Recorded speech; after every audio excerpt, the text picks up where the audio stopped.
Today is Tuesday, June 14th. The board meeting was called to order at 5:15 p.m. today, with the board going directly into executive session under ORS 332.0611 to conduct a hearing on the expulsion of a student or to review a student's confidential medical records, and ORS 192.6660 .6602F to consider records exempt by law from public inspection. It is now 6 p.m. and we are reconvening our meeting with the public session, which is a regular business meeting. Just like to remind the audience that all members were present except for Director Bethel and Director Guzman Ortiz. And we expect Director Guzman Ortiz to join us later today if she's not present yet. And please let me know when she has arrived. Director, Vice Chair Carson Cunningham, can you please read our welcome message? Yes, Chair Avila, thank you. Buenas tardes, good afternoon. Welcome and bienvenidos to the Salem-Keizer School Board meeting. At all times, whether we meet in person or virtual, as we are tonight, we strive to be inclusive, respectful, and welcoming to our students, staff, educators, administrators, board members, and all community members. We welcome people of all genders, people of African descent, Black, African American, Asian descent, Arab descent, European descent, those who identify as Hispanic, Latinx, people indigenous to this land, and people of mixed and multiple descents. Languages spoken in our communities are welcome. Spanish, English, indigenous languages, sign language, Chuukese, Somali, Russian, Chinese, Vietnamese, and many more. People with disabilities, visible or invisible. People of all religions, believers in all faiths or creeds. Gay, lesbian, bisexual, heterosexual, pansexual, transgender, queer, two-spirit, or others for whom none of the labels fit. Survivors. Your emotions, joy, bliss, grief, rage, indignation, contentment, disappointment. Your families, genetic and otherwise. Our veterans who proudly served and are currently serving our country. Our elders, those here in the room, in our lives, and those who have passed away. People impacted or displaced by the war in Ukraine and other violent conflicts. We'd also like to welcome the ancestors who lived in this land where we live and work. Welcome to the spirits of the Santiam, Kalapuya, Siletz, and Grand Ronde, the natives who lived in this area before the Europeans came. Tonight, we also want to take a moment to pay our respects to those children and educators lost in the horrific school shooting a few short weeks ago in Uvalde, Texas. Our hearts are collectively broken. Please join us in a moment of silence and reflection.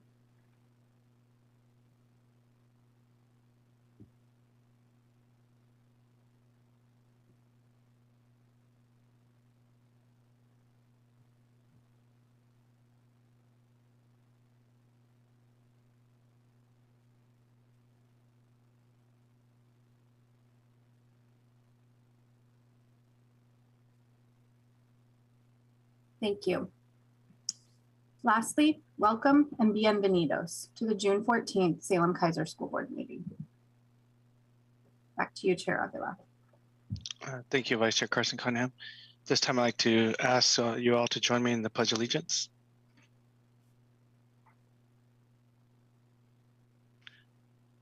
I pledge allegiance to the flag of the United States of America and to the republic for which it stands, one nation, under God, indivisible, with liberty and justice for all.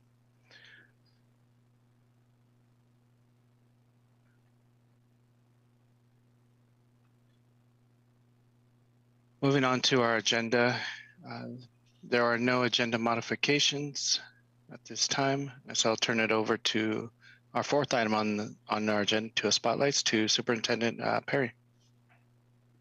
Right. Good evening, everyone. It's great to see you. It's also great to have so many students on with us tonight. It brings a spark to the meeting. So thank you. We love seeing your faces here. With that, we're going to start presenting our spotlights. And our first spotlight is going to be presented by our Chief Operations Officer, Bob Silva.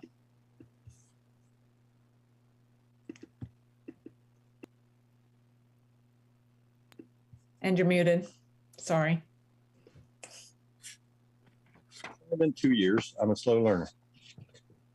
Good evening, Chair Avila, Board Directors, and Superintendent Perry. Tonight, I have the pleasure of recognizing the work of the Community Bond Oversight Committee, also known as the CBOC, represented here tonight by the 3 CBOC co-chairs, Nancy McMorris-Oddix, Mark Shipman, and Lisa Harnish. The Community Bond Oversight Committee was formed in the fall of 2018 after the community passed the bond measure earlier that year. 11 community members serve on the committee, along with 2 school board members who serve as liaisons to the full board. These volunteers meet quarterly to monitor the progress of the bond program, hear financial updates, and make recommendations for the use of bond funds to ensure they are in line with state law and the language in the voter-approved ballot title. CBOC also presents an annual report to the school board. These 13 volunteers also serve as important sense makers in the community about the improvements promised in the bond, including relief for overcrowding, expanding career technical and science education opportunities, increasing safety and security, and protecting the public's investment in facilities by planning for future repairs and replacements. The district is fortunate to have the support of these community members and the leadership provided by our 3 co-chairs. Lisa, Mark, and Nancy have been integral to the formation and passage of the 2018 bond. Starting in 2016, Lisa and Mark served as co-chairs of the Community Facility Task Force, a group that took on the work of vetting the district's long-range facilities plan and providing a recommendation to the school board for funding the improvements identified in the plan. At the same time, Nancy was serving as chair of the school board that received the recommendations of the task force, studied the feasibility of a bond measure, received community input on the bond package, requested revisions to the bond program package, and voted to place a bond on the May 2018 ballot. As if those contributions were not enough, all three were actively involved in the Yes for Salem-Keizer Schools campaign that worked tirelessly to inform the community about the need to pass the bond measure. So Mark, Lisa, and Nancy, thank you, and all the members of the Community Bond Oversight Committee for your support of safe, comfortable, and modern learning environments for our students. And I believe we have all 3 here tonight. Yeah, I think I saw Mark here too. Yeah, thank you very much. I appreciate the spotlight, and it's been a joy to serve over these years and seeing this come to fruition and just seeing the amazing renovations that are occurring in our schools. It's truly incredible to witness and participate in. So thank you. Thank you, guys.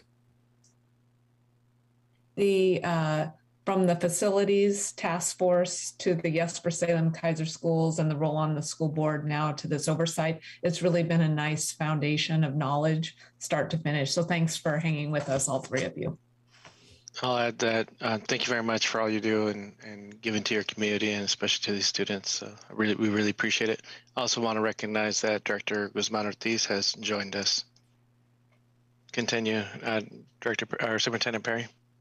All right, our next spotlight tonight is going to be presented by Principal of South Salem High School, Principal Tiffin.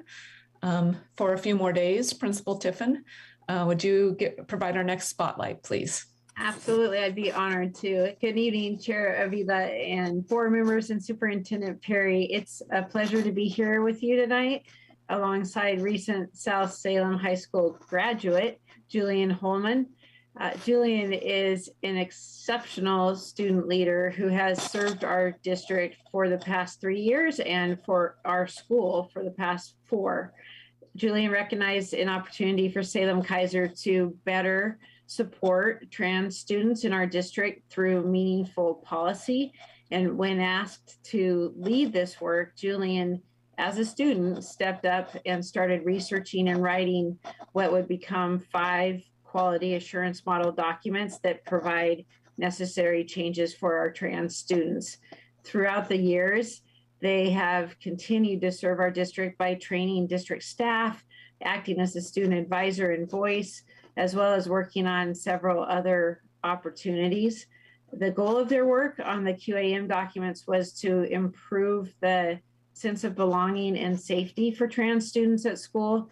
These efforts engaged our district to actively do the work and start recognizing and meeting the needs of trans students all across the district, providing a consistent experience for all of our trans students from the time they enter school until graduation.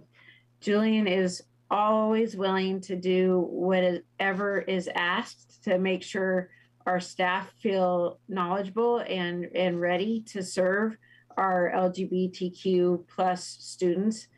Every bit of work Julian has done for our district is with the focus of bettering our school district for our students. So Julian, thank you for all that you have done for the staff and students at South Salem High School and for the entire district. I am so proud to claim you as a member of the Saxon family, and I'm really eager to see all that you accomplish in the future.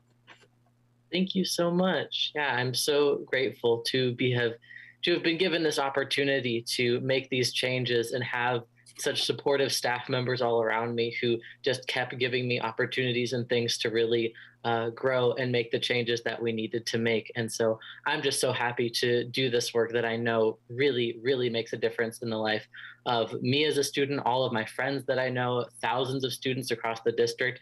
And I'm just excited to see what happens after we've started this work in the future with our next student advocates. And if you want something to behold, the sophomore who wants to spend time with all of the top district leaders and teaching of us as a sophomore, it was awesome. So thank you, Julian, for your leadership and for making us better. You have really, I know we've hopefully helped your experience and helped you grow as a leader, but more importantly, you helped all of us be better. So thank you, Julian, and congratulations on your graduation. Thank you so much. Mm-hmm. I'd like to just say thank you for all that you've done. It's very impressive, and best of luck and wishes to your next chapter in life. All right, our last spotlight is going to be presented by Sandy Price, Wendy Roberts, and Cynthia Richardson. So welcome, and I'll let you get with your next spotlight. Thank you. Good evening, Chair Avila, board members, and Superintendent Perry. I'm joined tonight by Cynthia Richardson, our Director of Student Equity, Access, and Advancement, and Wendy Roberts, our Federal Programs Coordinator. And we're here tonight joined by a variety of our district service providers. And as we say the names of the groups that these service providers work with, we hope they'll turn on their cameras and give us a smile so we can see them and celebrate their contributions to the well-being of our students and our community. These groups include community school outreach coordinators. Please turn on your cameras. Cultural resource specialists. Our Native Education Cultural Resource Facilitator, McKinney-Vento Student Advocates, and Migrant Education Specialists. Last week, as our district was celebrating graduation, we reflected on all that our service providers have done to help these students reach the graduation stage and to receive their diplomas. Our community resource specialists, our CSOCs, migrant specialists, CRF, and student advocates work with students on academic, social, emotional learning, attendance, and connection needs at schools. They also work with the families of our students to ensure access to needed resources and supports, enabling students to be ready to learn at school. Often they provide assistance and they help to build bridges for communication and connection between students, families, and school staff, such as our teachers, counselors, and administrators. All of the service providers above provide culturally responsive support directly to students and families to be ready for learning by linking families with resources for basic needs, as well as providing academic supports through tutoring, also known as academic coaching, monitoring attendance, and providing a caring adult presence for our historically underrepresented student focal groups most in need of support. The presence of our service providers makes academic success and graduation possible for many of our students. Our district direct service providers build cultural bridges between students, families, and school and district staff.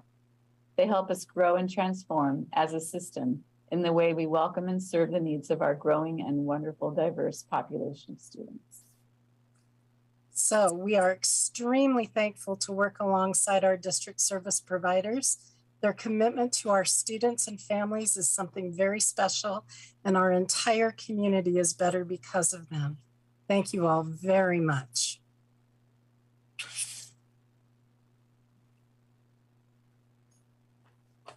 They work so quietly behind the scenes all the time just to support our kids and families. So thank you so much for all that you do for us and for our students.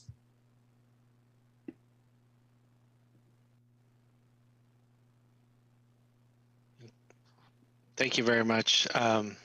I gave you a lot of praise, and I know that you do a lot of work for our students, like Superintendent Perry just stated. Sometimes you're the last line in defense and support for our students, so thank you. Moving on to our next item, item number 5 for our reports. I'll turn it back over to Superintendent Perry. All right, so before we put up slides today, I have some visitors with us. So we're going to start with North Salem High School Principal Towie, and he's brought some students with him tonight, and I think he's going to do some graduation celebrations or something. So Principal Towie, thanks for being here, and to your students that came tonight, thanks for being here tonight as well.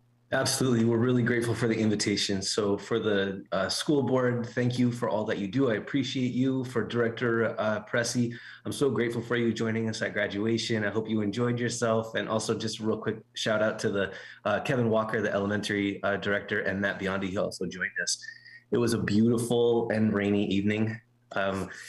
An atmospheric river of sorts, but we had 2 different ceremonies so that we could accommodate all of our families. And it really is just a really joyous occasion and so wonderful to share in the hard work that the students, really the culminating event of so many years of education. The Parade of Honor was so special because it really celebrates the K through 12 experience. It's like we like to think of, you know, the high school graduation, but really it's a graduation for all of us to celebrate. And I think that the 4 students that are here today are just excellent examples of the Salem-Keizer education. And so I'm really happy to introduce you to them.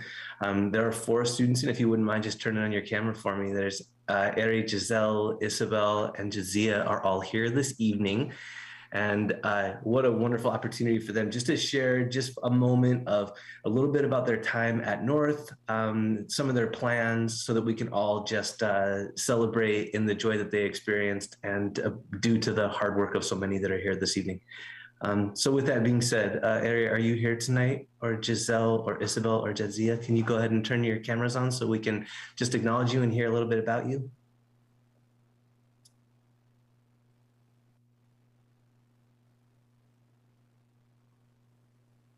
I know they were here earlier. Hi. There we go. Hi, Giselle. Hello. Hi, Hey, everybody. After North Salem High School, I am continuing my education 2 years at community college at Chemeketa, staying local, being close to my family. Family is very important to me, as well as education. And I chose to stay 2 years here and then transferring to PSU for my rest of my education and hopefully achieving a bachelor's in business administration.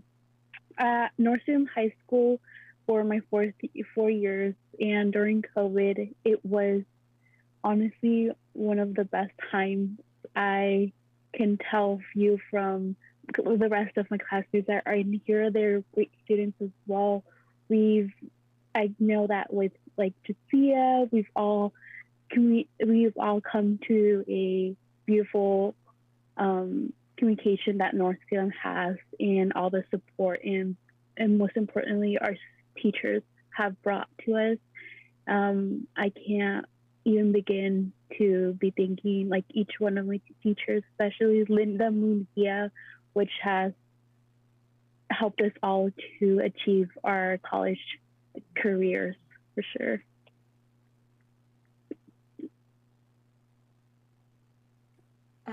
I can go ahead and say a few words. So after graduation, I just wanted to say I felt so much gratitude for the opportunity to attend North Salem. The experience was amazing, and I appreciated internet cut out the just a little diversity bit. that North had. And I was really looking for that, and I didn't realize that's what I was looking for. But after graduation, that was definitely a highlight, was getting to meet people from a variety of backgrounds. And that made the experience a lot of fun, being involved in a variety of clubs like Mecha and getting to meet people that I wouldn't have met if I had gone anywhere else. But yeah, after graduation, I just had a lot of gratitude for the people, my fellow students and teachers who gave us a space to connect with each other and learn more. But yeah, I'm so thankful for that. And after next year, I'll be attending Lewis and Clark College. Yes.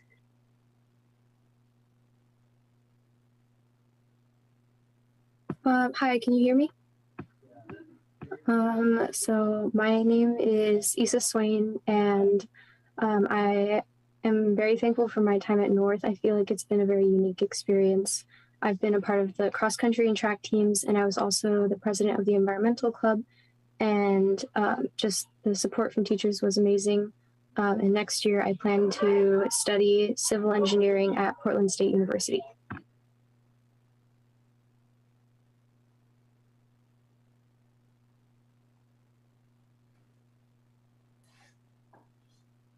Terrific. And I don't know if Ari made her way here, but I don't see her.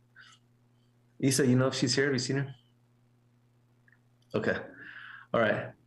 Well, I just appreciate this opportunity. It's like we all get to live in these shared experiences of these wonderful people that we all just put, our heart and love into, and to see them walk across the stage is really just a fantastic experience. So thank you all again for giving us just this short opportunity just to share a little bit of that joy with you. Thank you so much, Principal Towie, for being here tonight and for bringing students. And students, now that you're graduates, you're welcome to stay or go. It's up to you, and we won't blame you a bit if you leave. All right, so I'm going to switch gears, and I've got 3 professionals with us tonight that work behind the scenes regarding safety of our kids every single day. So I've invited them to be here tonight just to share a couple words with you. So we've got Courtney McCarthy, Shelley Rutledge, and then Ishan Ailey. And they, if they could turn on their cameras. And I'm going to start with Courtney. Courtney represents our student threat assessment team. And if you've been following some OPB and NPR work listening over the past several weeks, Courtney has been featured a couple times and represents the system that we use. And what I asked each of them to do is to tell us what are the 3 most important things you'd want board and community to know about our system. So we're going to start with Courtney. Courtney, are you available to turn on your camera? And I am. Thank you, Superintendent Perry. So what I love for the community to understand about our student threat assessment systems is that this is a team-based approach. It uses a behavioral threat assessment model to identify, assess, and manage concerns for potential extreme aggression directed at other people. Experts in the field say that behavioral threat assessment is the best way to prevent acts of targeted violence like the ones that we unfortunately are seeing too often across our country. I want people to understand that the way we do this work is we focus on ways to maintain safety, so doing safety planning with the people that are involved, but just as importantly is providing supportive interventions to the students that we're concerned about. So we're not about being punitive, we're not about giving consequences, but finding ways to make a student's life better, to get them included in our schools and our community so that they can move on to just a more positive direction or path. And last, that I want people to understand is we really rely on students, staff, parents, and community members to make reports if they have concerns about the potential for someone acting out in an extremely aggressive way. Our community does a really great job at that. So I want people to understand that and to just give us your reports when you have concerns, and know that we will do the best we can with that information to keep everyone safe and to keep those students that we're concerned about as supported as possible. Courtney, thank you. And I know the weight you carry, and I know that it's day and night at times. So I just want to send my appreciation from me, from our students, from our board and our community for what you do to keep our schools and our students safe. So thank you. Thank you. I appreciate it. All right, Shelley is next, Shelley Rutledge, and she works on our sexual incident response committee, and she leads that work to monitor the sexual aggression against students or reports of that, again, in a preventative system. So Shelley, what would be the three things or the few things you'd like our community and our board to know about your work, the work that you lead? Okay, on behalf thank you. of students safe. It's great. Thank you, Thank you. Thank you, Superintendent Perry. So first, I wanted to note that it really is the first of its kind in the nation. It was developed about 10 years ago as an avenue for our district to partner with local agencies to look at how we examine concerning student sexual behavior based on what is normative for their developmental stage. And that piece is very important. We look at how we provide support, intervention, and management strategies to mitigate the likelihood that a student could be harmful to someone else. It really is a preventative, team-based model.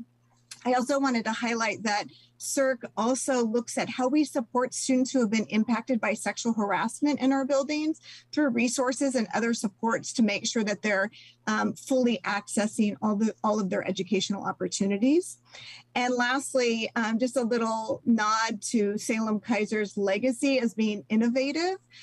Districts throughout the Pacific Northwest have adopted this model as a way that they can improve student safety outcomes for their own school communities. So it's exciting that districts continue to look to us to support them in developing innovative systems similar to the incredible legacy of student threat assessment. Thank you, Shelley, and same to you. I know the weight you carry and the conversations you have to have that are different than often even I have to have. So I really appreciate the way you do your work and the way you lead on behalf of student safety in our district. Thank you so much, Superintendent Perry. And finally, Ishan, who leads our suicide prevention protocol. And Ishan, are you on tonight to share a little bit about the work you do with suicide prevention? Yes, thank you, Superintendent Perry and the board. One of the things I really want to share is that we really desire our suicide prevention protocols to be collaborative in regards to, we want to really partner with students, with families, and our community partners in regards, because we know that suicide prevention, that everyone plays a role and everyone has a part in that. And it's really important as we're continuing to see the deaths by suicide rise in our communities, that we are all not operating in silos, but we are operating together in partnership to address suicide prevention in our community. If there's a concern for suicide, just like with STAT, we desire for peers to speak up, students to speak up, community members to speak up, as well as our parents and guardians and our families to really be able to share those concerns with the admin in your building, with the school counselor in your building, with the social worker in the building, They are available to implement our suicide prevention protocols, where we gather information as much as we can about the concern for suicide, connect with parents and guardians, and share that information so that we can support them in a plan on how to address safety for right now, and how to continue to link them with community resources that can help wrap around that student and that family so that they're not alone. And it's important that we kind of continue to get that message out there that we are a resource here to be able to provide that support, because we know that sometimes our community resources, families don't know about that. And we have developed a web page for the district that has a wealth of resources there for community members. And if you Google Salem-Keizer mental wellness suicide prevention, there's a web page that comes up. We want families and community members and students to know that that web page exists, so that they can be able to access some resources in real time in their time of need. And we are continuing to update that. So if people are aware of resources that aren't on there, we're continuing to update that. We'll be adding some more additional resources this summer as well. Ishan, thank you. And thank you for how you've led our QPR training to make sure that which it keeps going, because every time we have new staff. And then I also know the weight you feel for life, right? Yes, yes. Yes, which is why we're really pushing forward for a lot of different preventions, support to our staff, outreach to our community, and supports to our students. Yeah. So thank you. And thank you for how you do your work on behalf of our kids as well. So these are three very talented educators, and they work so much behind the scenes. I thought it was really important tonight. We honored them. It's been a very busy year for them, as we all know. And just huge thank you for the work you do on behalf of safety for our students.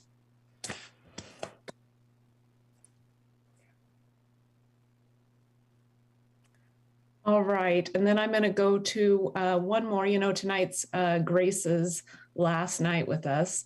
So she gets to share a little bit about the student interns. Congratulations on your graduation, Grace. Thank you. You can just sneak in again where you're headed to college.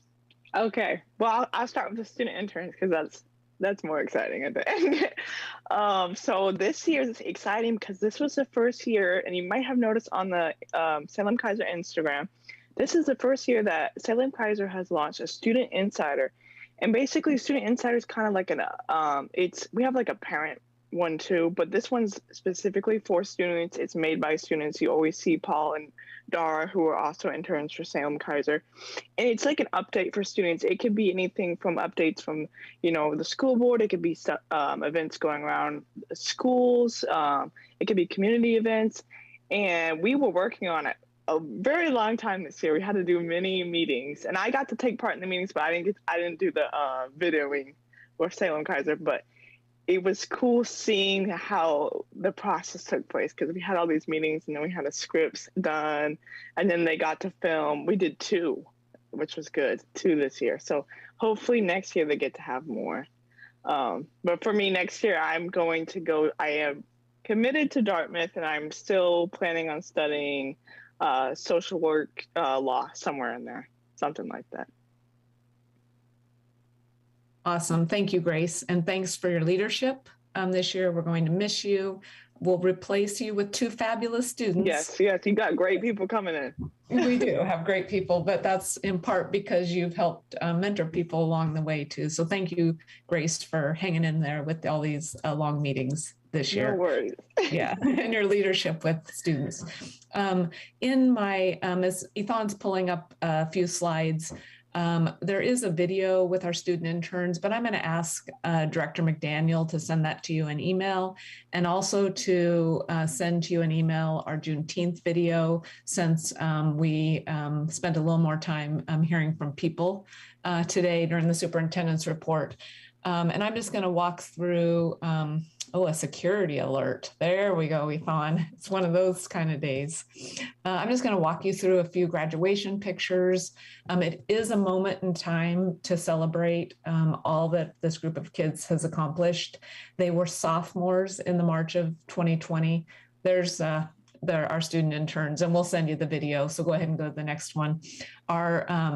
This group of students were sophomores in March of 2020. Each of the graduation speeches spoke of the hardships of the pandemic. And we graduated over 2,800 students in this last week. In addition, we had several cultural celebrations, from our Native education to our Pacific Islander to our African American Black.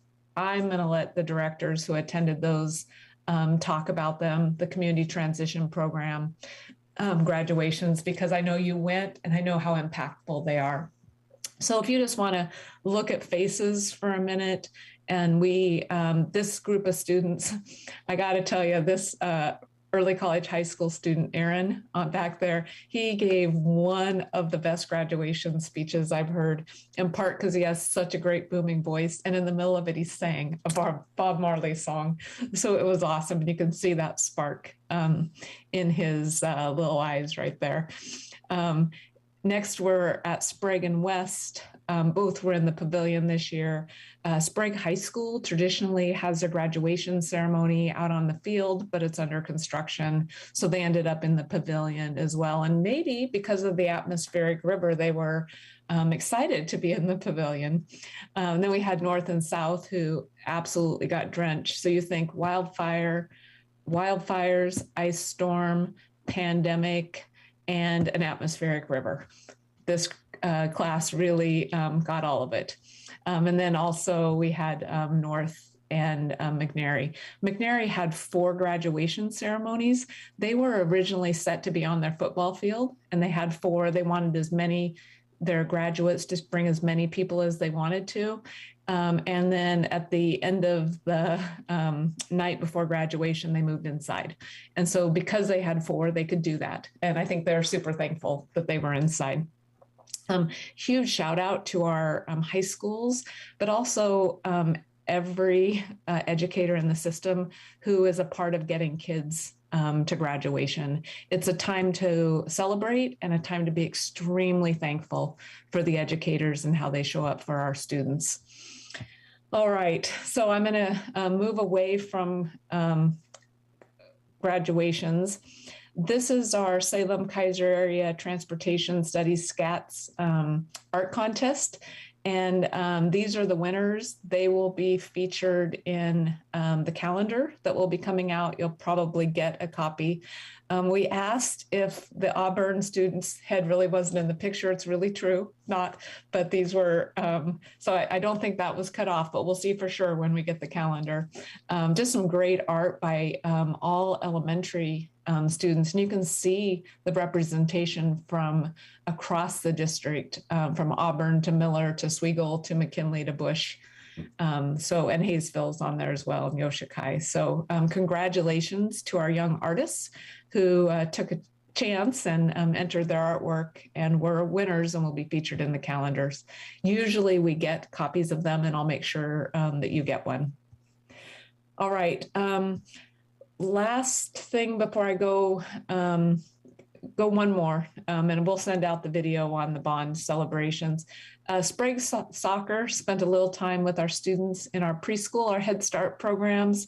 So they headed over to our Head Start programs and worked with some 3- and 4-year-olds.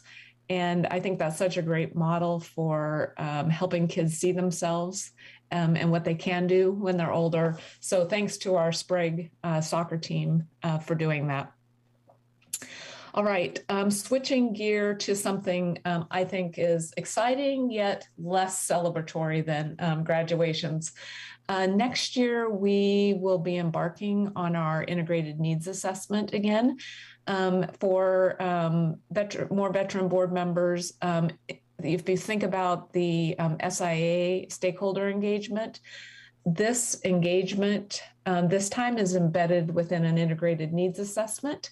So we're embarking on a very big and time-consuming engagement that will start soon in the summer, likely the beginning of August is our first one. So go ahead and the goals of the integrated needs assessment are community engagement, We'll look at student performance data. We'll evaluate our strategic plan, and then we'll turn in a single application to the state because it integrates 6 historically separate federal and state investments by submitting a single application. So if you can go on to the next slide, I'll show you those.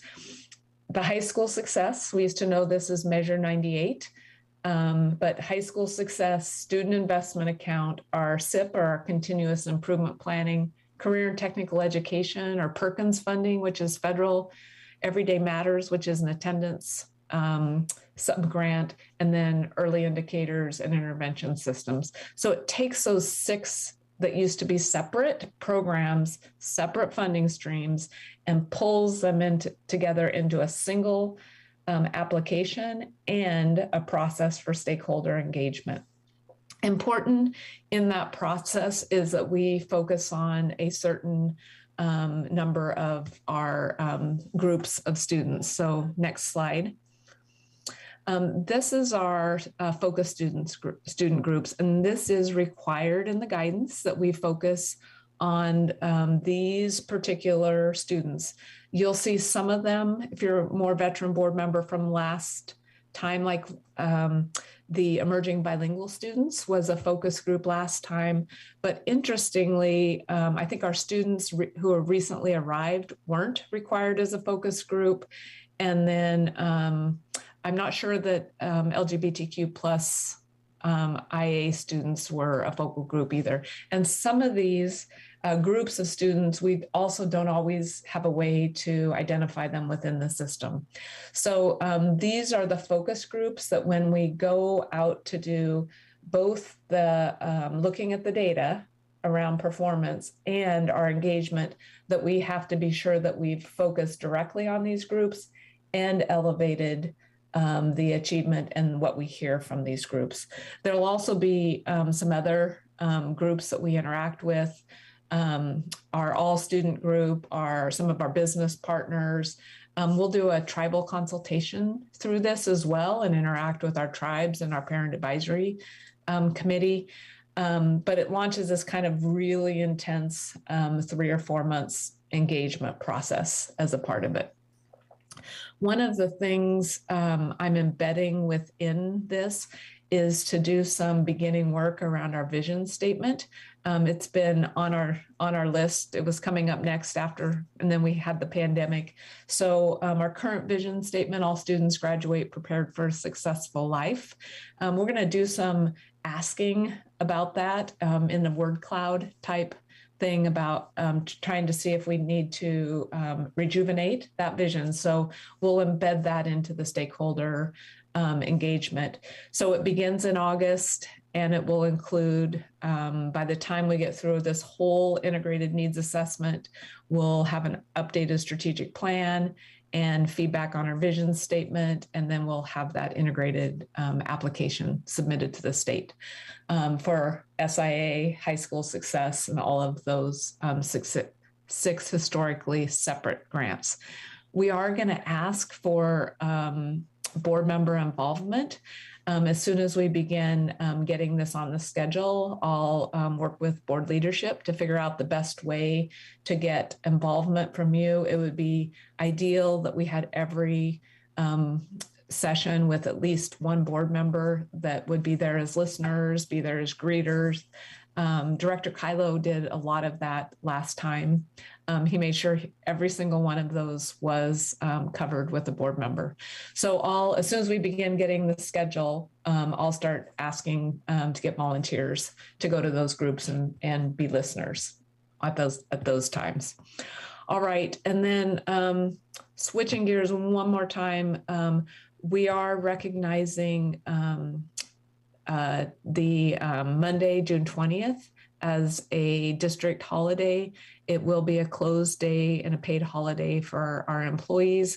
We did have a number of professional developments that were going to be on that day. So we've worked out that if they come in, they'll be paid, or if they weren't working, they will, if they were set to work, they'll be able to switch out a day. And then next year on Juneteenth, we will plan ahead and not have that as as having anything scheduled on it. But for the most part, the district will be closed on Monday. It is a state and federal holiday and will be a closure and a holiday for the district.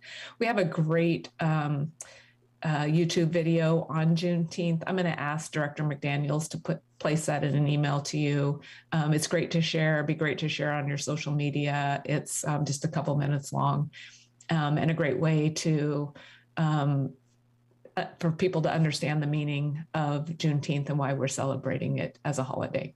All right, with that, I will turn it back to you, Chair Avila.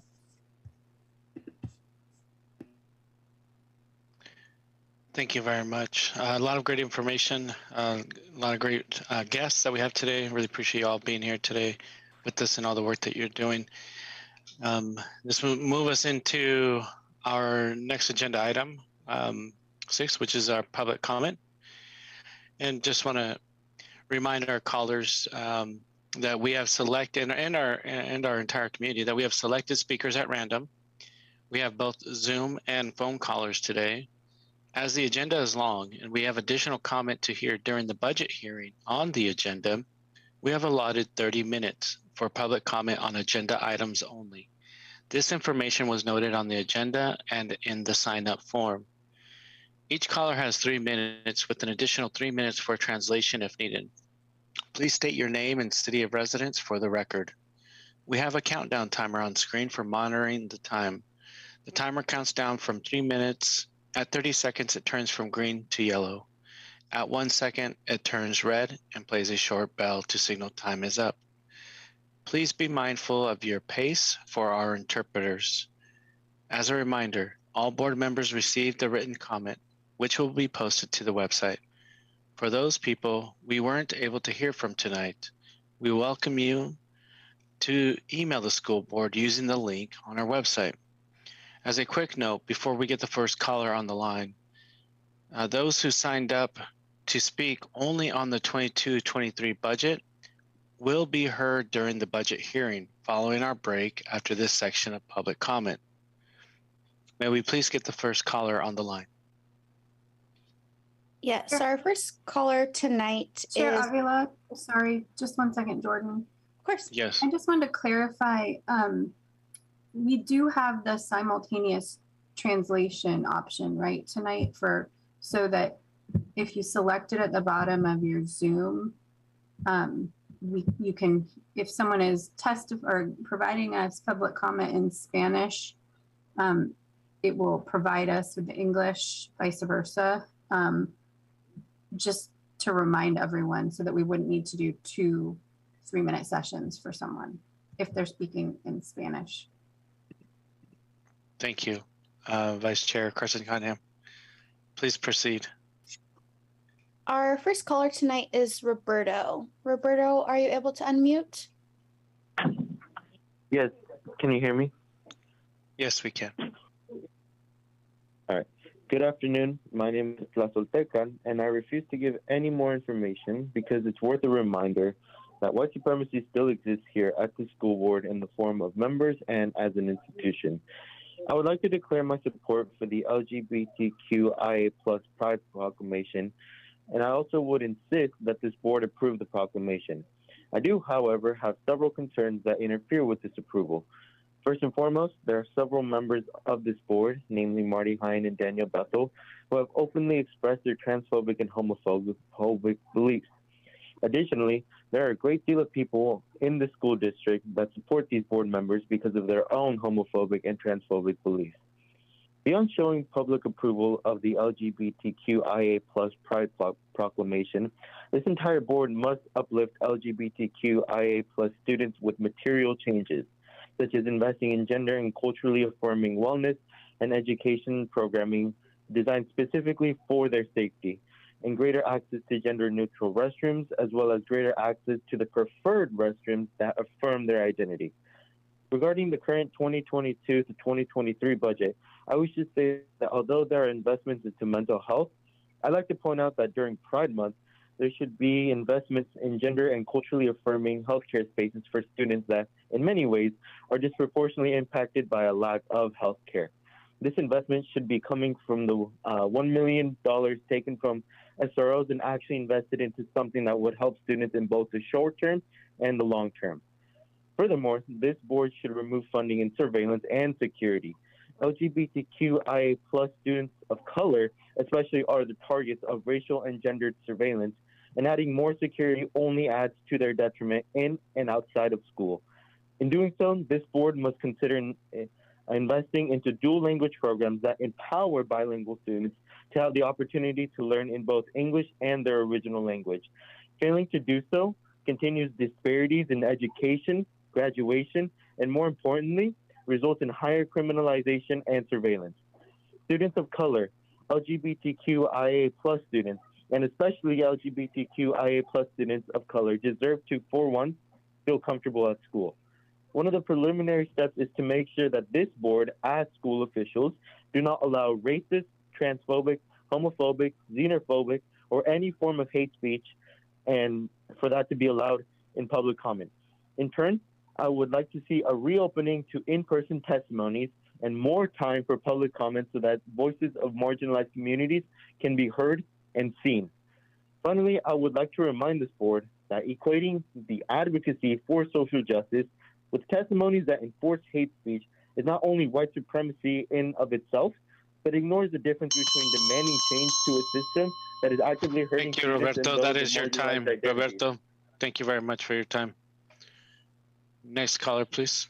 Our next caller will be joining us by Zoom. Riley, are you able to unmute? Yes, can you hear me? Yes, we can. Go ahead.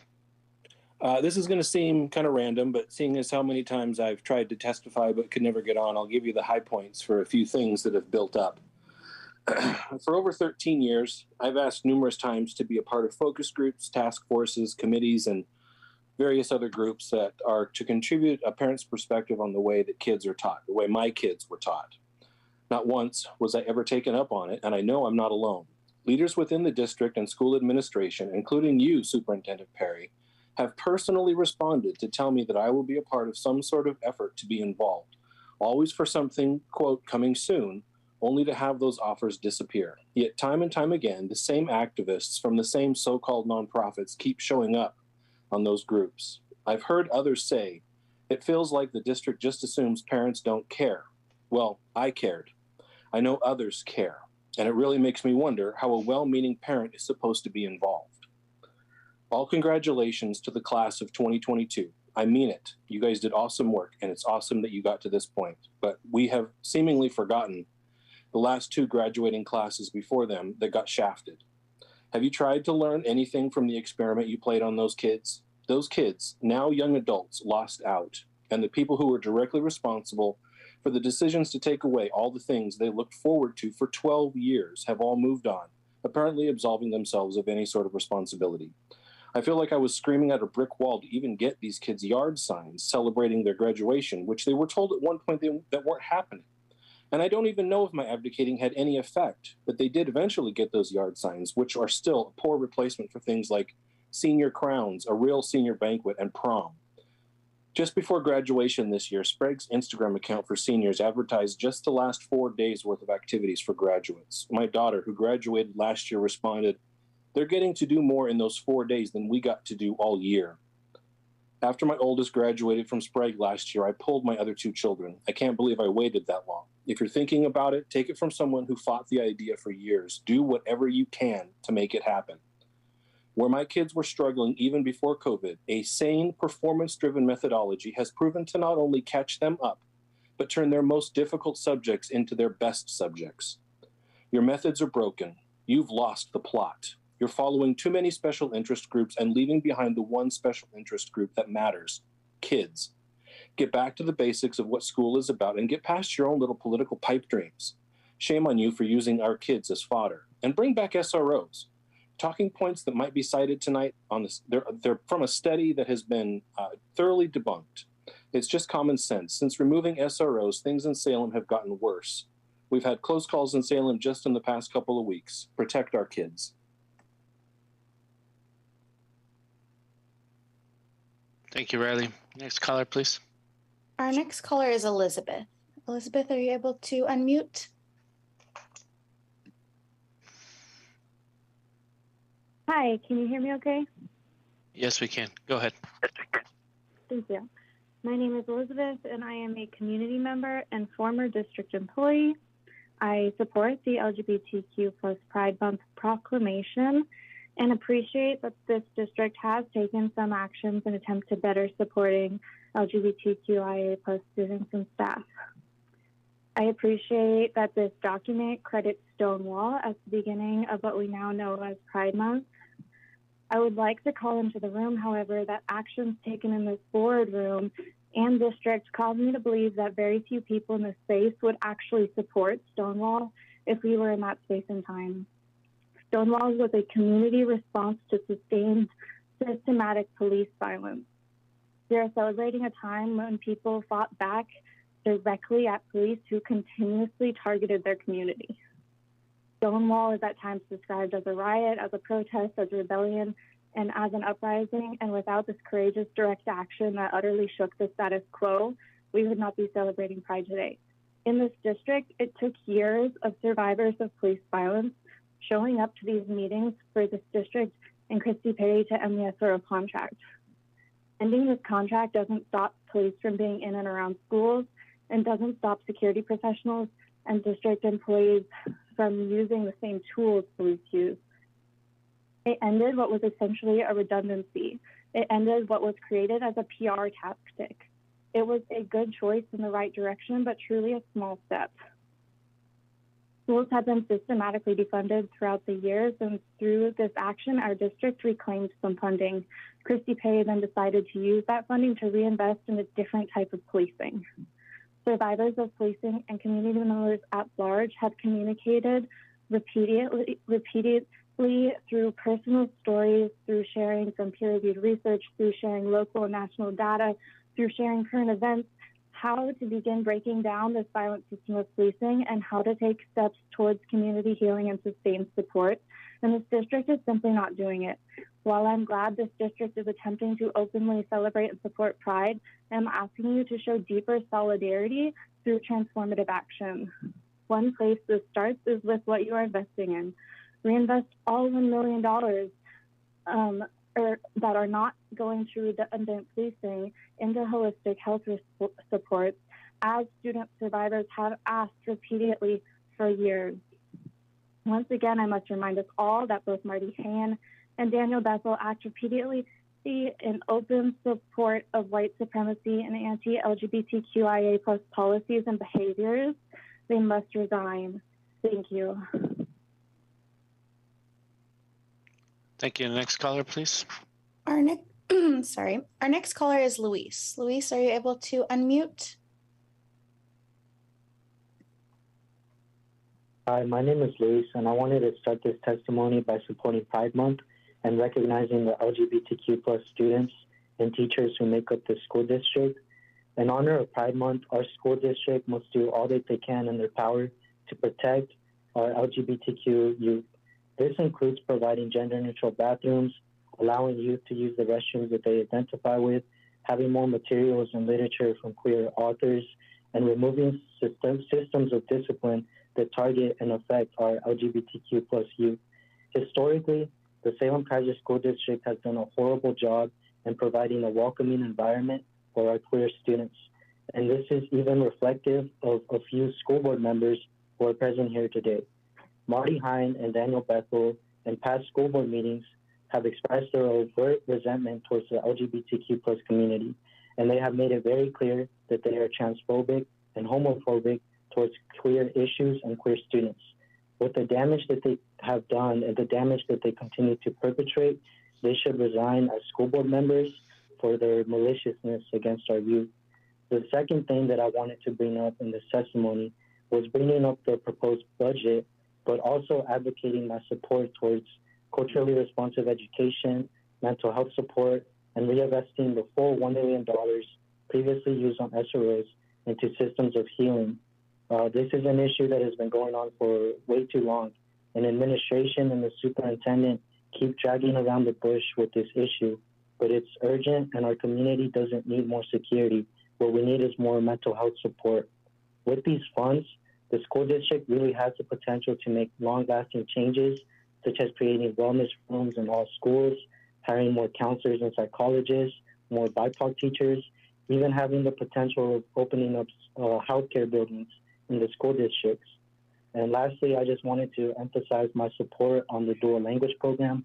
I think it's really good that you all are advocating for this on the budget, but I also hope you take these reinvestment demands to heart. So thank you.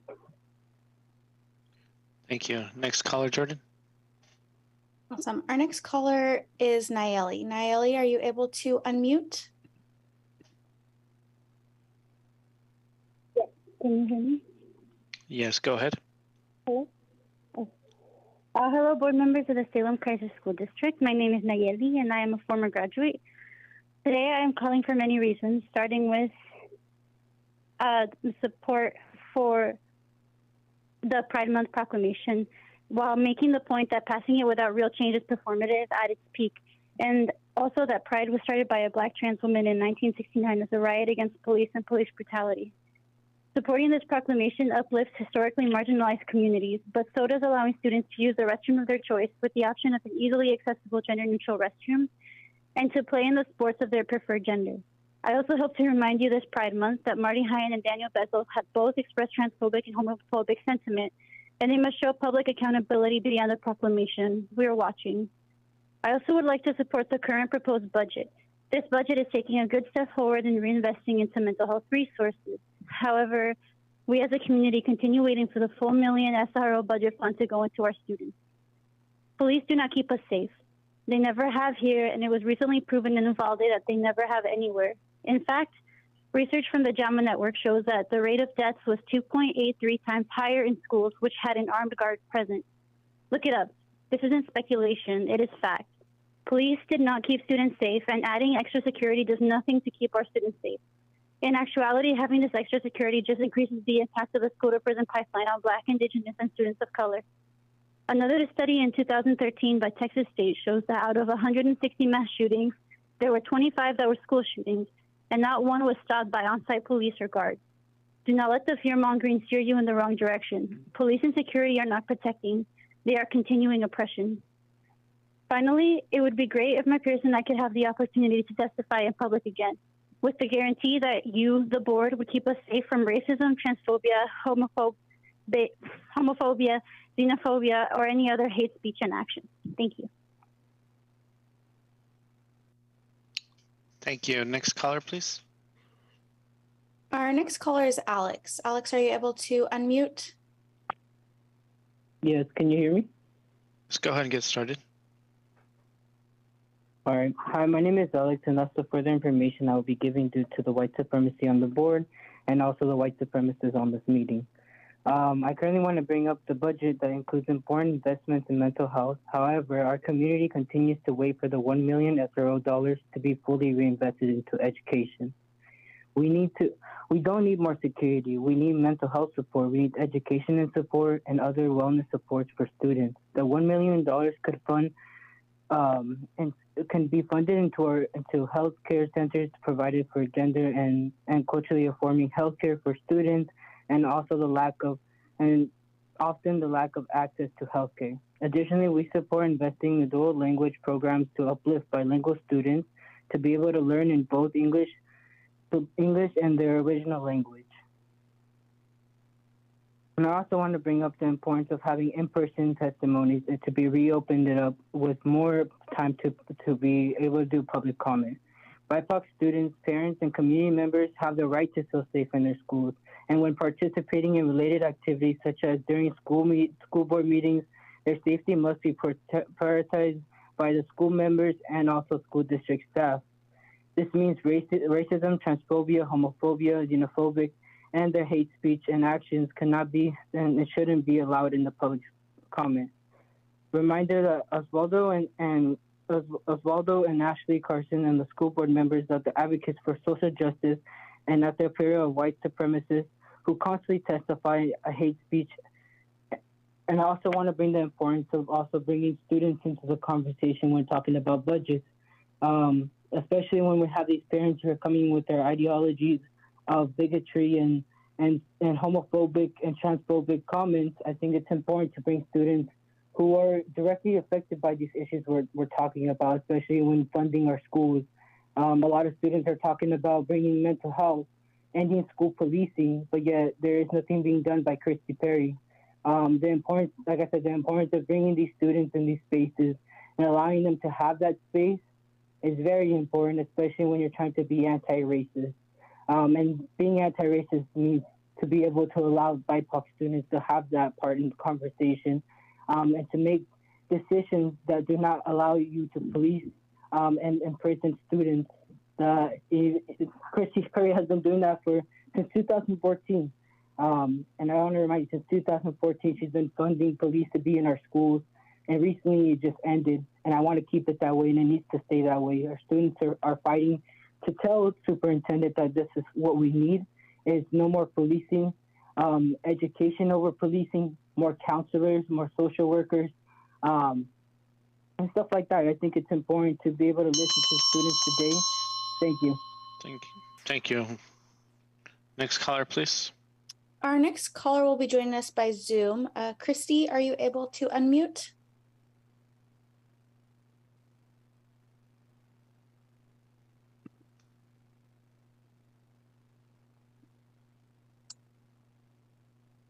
If not, we can go on to our next caller, Angelique.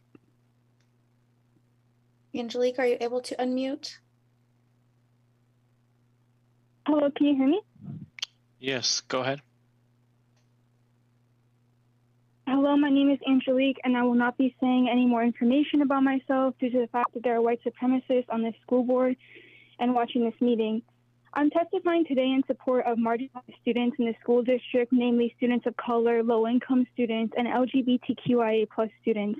I completely support the Pride Proclamation. I think it is incredibly important that these students in this district feel valued and recognized. However, like your previous proclamations, this is also incredibly performative, as they are just words of support on a paper. This proclamation does not do anything to change the material experiences of LGBTQIA+ youth in this district. How are they supposed to feel valued in their identities when schools do not allow students to use a bathroom that aligns with their gender identity or offer accessible gender-neutral bathrooms, gender-affirming staff, or gender-affirming counselors? What about all the experiences that LGBTQIA+ youth have with transphobic and homophobic teachers, security, and other employees in this district? Just as a reminder, Marty Hayen and Daniel Bethel are still sitting on this school board, and they have both been active in their homophobic and transphobic rhetoric. Is the Salem-Keizer School District really a safe place for LGBTQIA+ students when all the other school board members, like Osvaldo, Karina, Ashley, and Maria, sit complacently next to transphobic, homophobic white supremacists? I feel that this is also related to the current budget, which has not reinvested the full $1 million from SROs into the needs of these marginalized youth. There is still $600,000 left that could be spent on gender-affirming counseling, gender-affirming staff, gender-neutral bathrooms, and much more. But instead, youth of color, queer youth, and low-income youth are met with additional security on their campus, which has now been renamed as Campus Safety Associates. Despite what anyone may say, we do not need more investments into these violent figures in our schools. Statistics have shown that these figures, SROs, are actually correlated with a higher frequency of school shootings, and that when in the situation, they do not stop violent perpetrators. We remove them from our schools because on a daily basis, youth of color and other marginalized youth are targeted, harassed, and placed on the school-to-prison pipeline. They do not serve us in the case of a tragic school shooting, and they certainly do not make marginalized youth feel comfortable in their learning environments. For this reason, I support the full reinvestment of the $1 million from previous SRO contracts into mental health support, education support, and other wellness supports for marginalized students. We have been demanding this for months, and by not investing this money, you are all actively displaying your complacency in white supremacy, homophobia, transphobia, and other forms of hate. Additionally, I support in-person public testimony with more time for comment, as the full voices of marginalized youth and community members deserve to be heard. I also want to add that, as a reminder, as social justice advocates, we are not parallel to white supremacists who constantly use their public testimonies as a way to steer racist ideologies. We are not the same. Thank you. Thank you. Next caller, please. Our next caller is Abigail. Abigail, are you able to unmute? Hi, my name is Abigail Eckhart. I'm a parent of 3 children that are now enrolled in Salem-Keizer Public Schools. I would like to say yes to passing the budget. I do not support the proclamation as it stands because, like one of the previous speakers said, it is merely performative. I would like to read a small quote that I hope will spark some form of conversation regarding the importance of parents involved in the education system. As of the last 9 months, parents have been coming and bringing concerns to the school board and the district and trying to even volunteer in schools, and we have been pushed aside and ignored and even treated extremely disrespectfully. So I'd like to read a quote. This is from Senator Barack Obama's Father's Day message in June 2008. Quote, "We know the statistics that children who grow up without a father are 5 times more likely to live in poverty and commit crime, 9 times more likely to drop out of schools, and 20 times more likely to end up in prison. They are more likely to have behavioral problems or run away from home or become teenage parents themselves, and the foundation of our community is weaker because of it." Another quote, "Yes, we need more cops on the street. Yes, we need fewer guns in the hands of people who shouldn't have them. Yes, we need more money for our schools and more outstanding teachers in the classroom and more after-school programs for our children. Yes, we need more jobs and more job training and more opportunities in our communities. But also, we need families to raise our children. We need fathers to realize that responsibility does not end at conception. We need them to realize that what makes you a man is not the ability to have a child, it is the courage to raise one. I urge the school board and the school district to take to heart the things that parents are saying. These are our children and we care very much about them. If you are going to reinvest the SRO money into anything, I ask you to reinvest it into the learning loss that our children have experienced due to the pandemic and the closure of schools.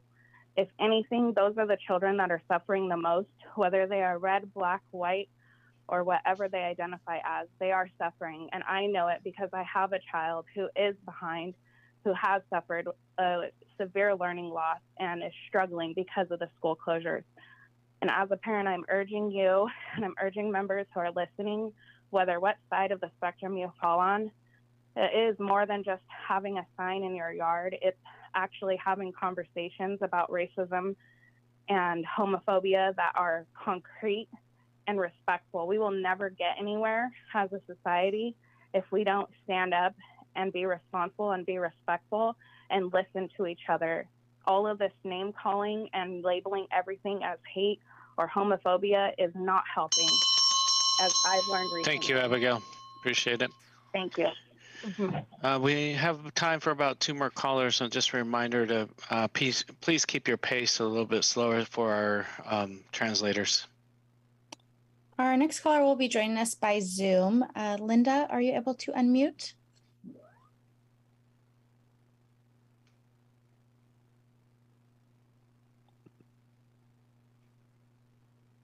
If not, we can move on to Christy. Christy, just a reminder to please keep your pace a little bit slower for our translators. Our next caller will be joining us by Zoom. Linda, are you able to unmute? Yes, can you hear me? Yes, Linda, are you able to mute your TV or computer in the background? Is it? I thought it was muted. No. We can move on to Christy. Christy, just a reminder to please keep your pace a little bit slower for our translators. Hello, can you hear me? We can.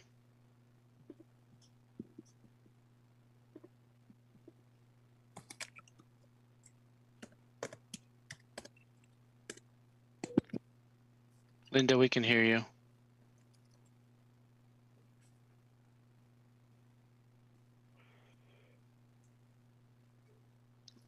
Linda, are you still there?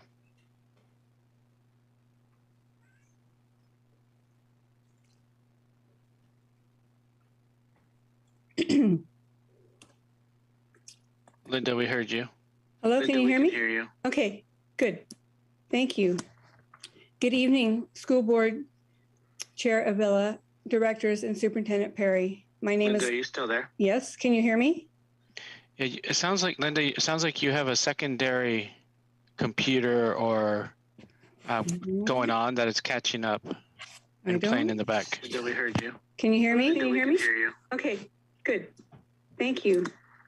Good evening, School Board Chair Avila, Directors, and Superintendent Perry. My name is. Linda, are you still there? Yes, I'm sorry.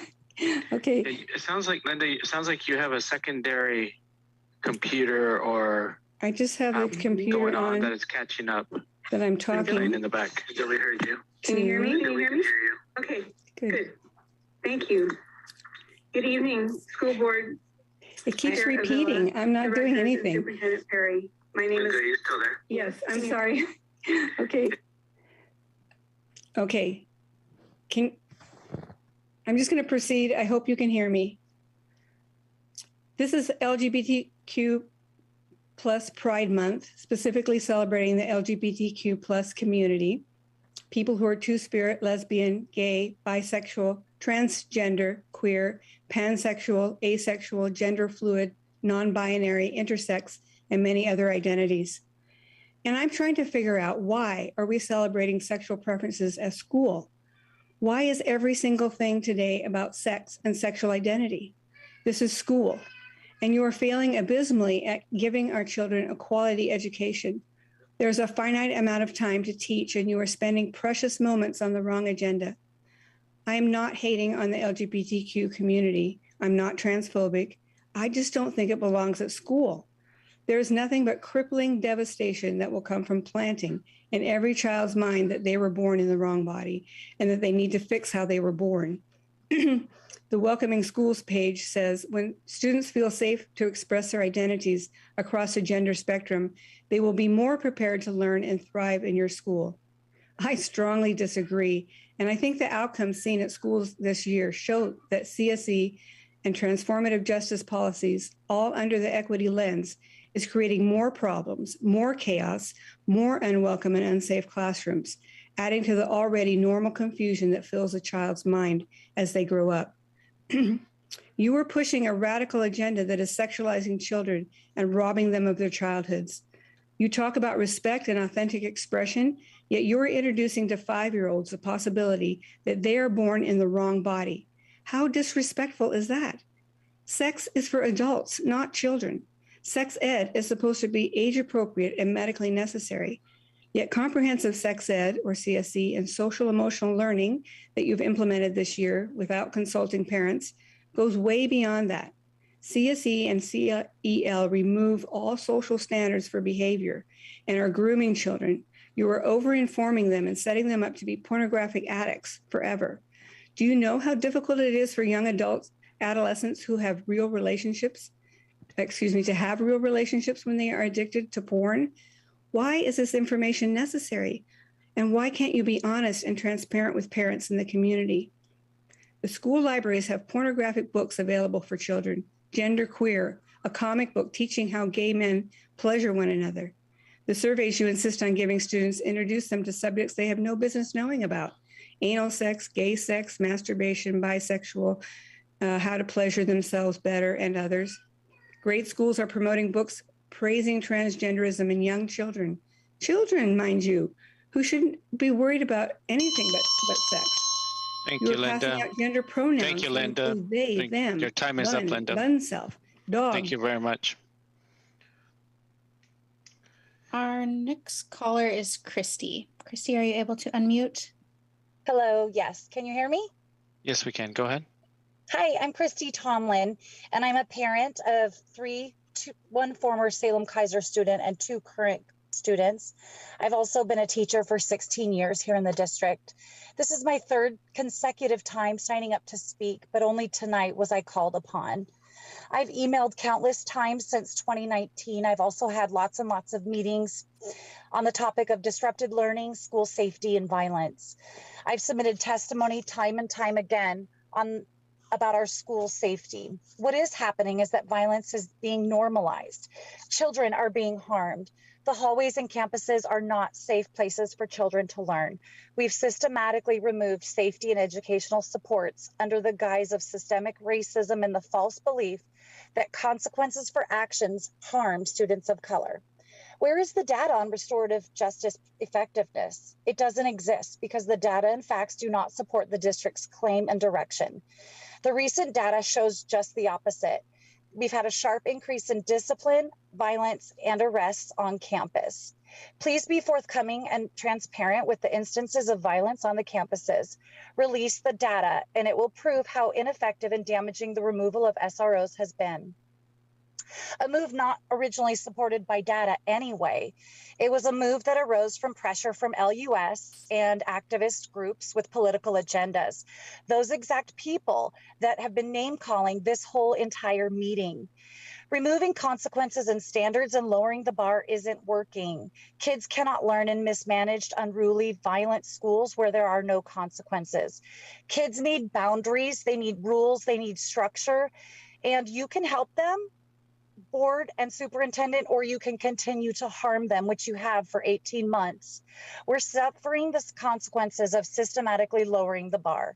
Bring back standalone honors courses, bring back rigor, bring back homework. Yes, my kids have not had homework for 3 years. Bring back high standards, rubrics, and grades that actually mean something.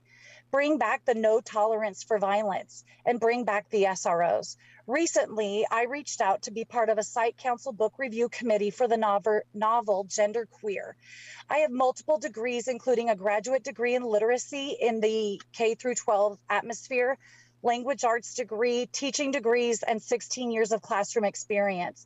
You would be hard pressed to find anyone more qualified to review curriculum or write curriculum. I was not accepted to that committee. How was the process conveyed to the community? They said it was. I never heard about it.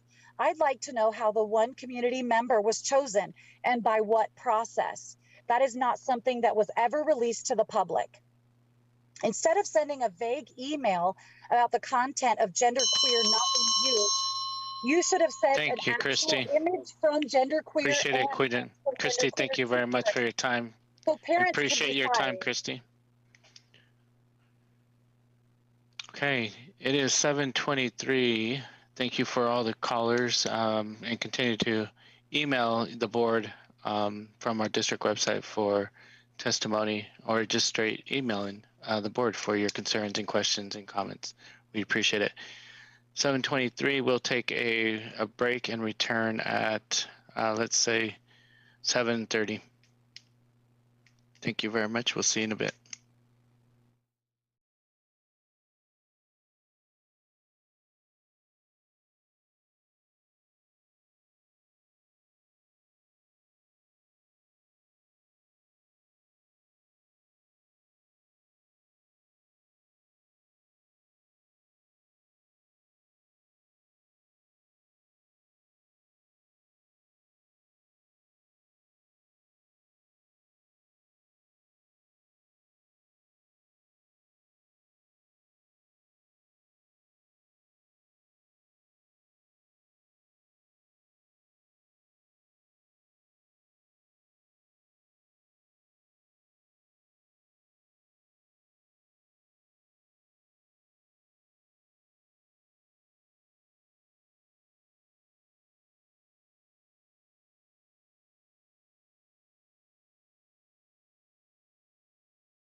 Moving on to our seventh item on the agenda, which is the 2022-23 budget hearing.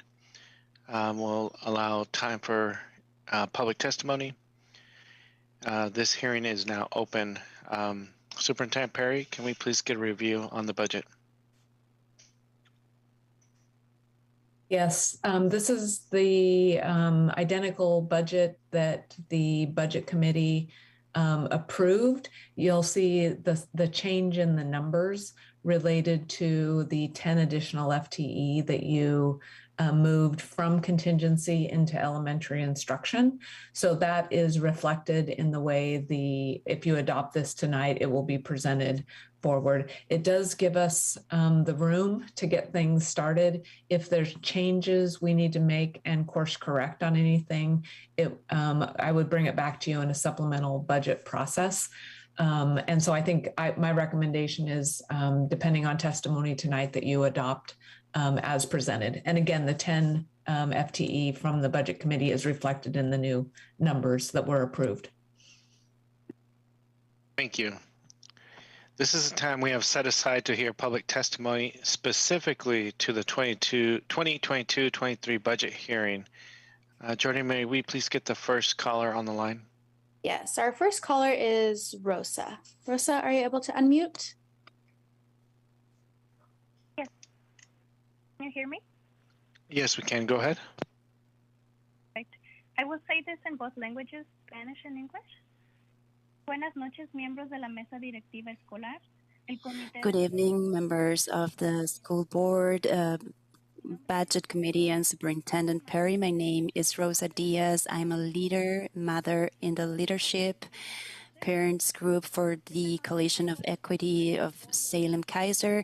This night, I support the budget committee, and I want to speak about an area of the school budget. The school budget is very complicated to understand for the public in general, but what we do understand and see is the work that is being conducted at schools. We know that there's a great amount of additional funds this year, monies from the Success Law of Oregon and the aid funds for primary and secondary schools. We see that funds are being spent in mental health issues, support for academic progress, additional support for teachers regarding changing culture at schools for them to be more inclusive, and for the decrease of behavioral issues to guarantee safety without the use of police forces. Initiatives and strategies that are very well received by our parents. We also want to ensure that you all know how important it is to see a more significant change in diversity of labor force. We have worked with the district and the Department of Human Resources for many years to try to increase the amount of bilingual teachers and bicultural teachers in our schools. We know that there are many obstacles, and COVID-19 played a big impact in the improvement of this process.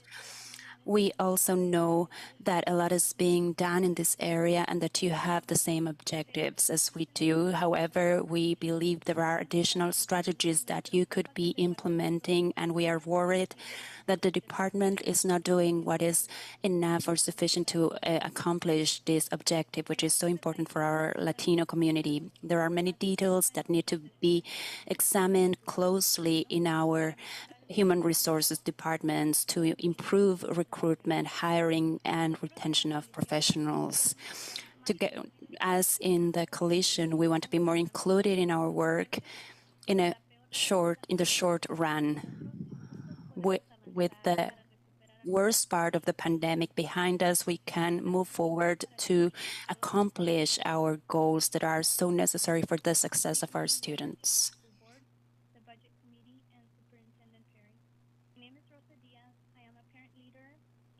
Kaiser Equality Coalition for Equality's Parent Leadership recommendations, and I want to address one area of the budget. The budget process is very complicated for the general public to understand, but what we do understand and see is the work that is being done in the schools. We know that there is a lot of extra funding this year, from the Oregon Student Success Act and the extra federal funding from the Elementary and Secondary School Emergency Relief Fund.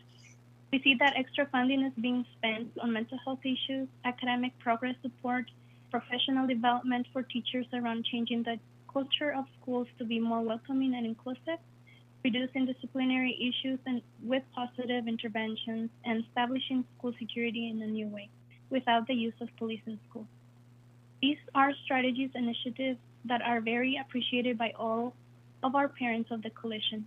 We also want to make sure you know how important it is to us to see more significant change in the diversity of the workforce.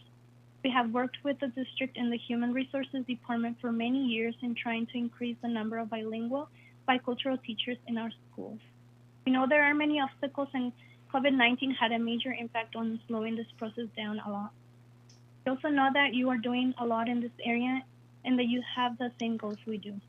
However, we believe that there are additional strategies that you could be doing, and we are concerned that the department is not doing enough to speed up the attainment of these important goals for our Latino community. There are many details that need to be more closely examined in the processes, the human resources for recruiting, hiring, and retention of our professionals. We in the Salem-Keizer Coalition for Equality want to be more included in this work going forward. With the worst part of the pandemic behind us, we can move forward to reclaim some of our previous goals that are so critical to all our students' success. Thank you very much. Thank you. Next caller, please. Our next caller is Amelia. Amelia, are you able to unmute?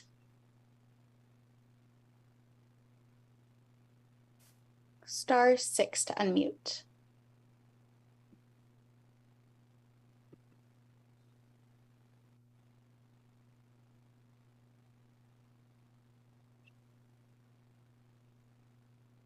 And Amelia is our last caller that is here so far. Amelia, *6 to unmute.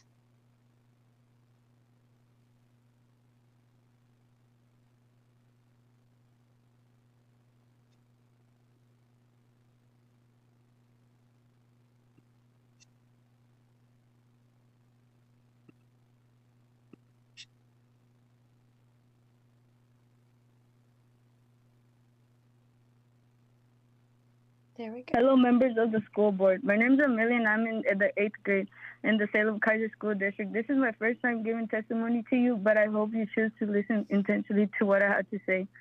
I would like to call and support the LGBTQ Pride Proclamation because I believe that it's a good start to start making everyone feel comfortable in a school we're legally forced to attend to. I would also like to show my support for the upcoming budget and the mental health resources it's investing in. I hope to see my school in a safer place for me and my friends. One thing that I would not make me and my friends feel safer is if we added more security to our schools.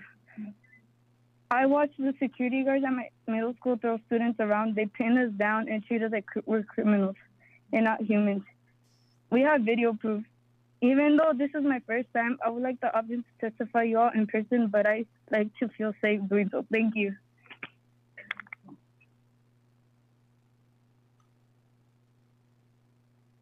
Thank you. So Jordan, we have no more callers that called in for testimony for the budget. That is correct. Okay. Well, given that the additional callers who had signed up have not called in, we will move forward. The 2022-23 budget hearing is now closed. So thank you very much for those who did call in. We'll move on to action, our action items, agenda number 8. Superintendent Perry, may you please introduce the LGBTQ plus Pride Month proclamation? Yes, good evening, everyone. Again, the Pride Month proclamation has been shifted just a bit from last year. Bailey Anderson and her team wrote the proclamation. with a team of educators across the district to bring forward tonight. So with that, I will turn it to you. And I believe Grace will read the proclamation when you're ready to go with that. So thank you, Bailey, for your leadership.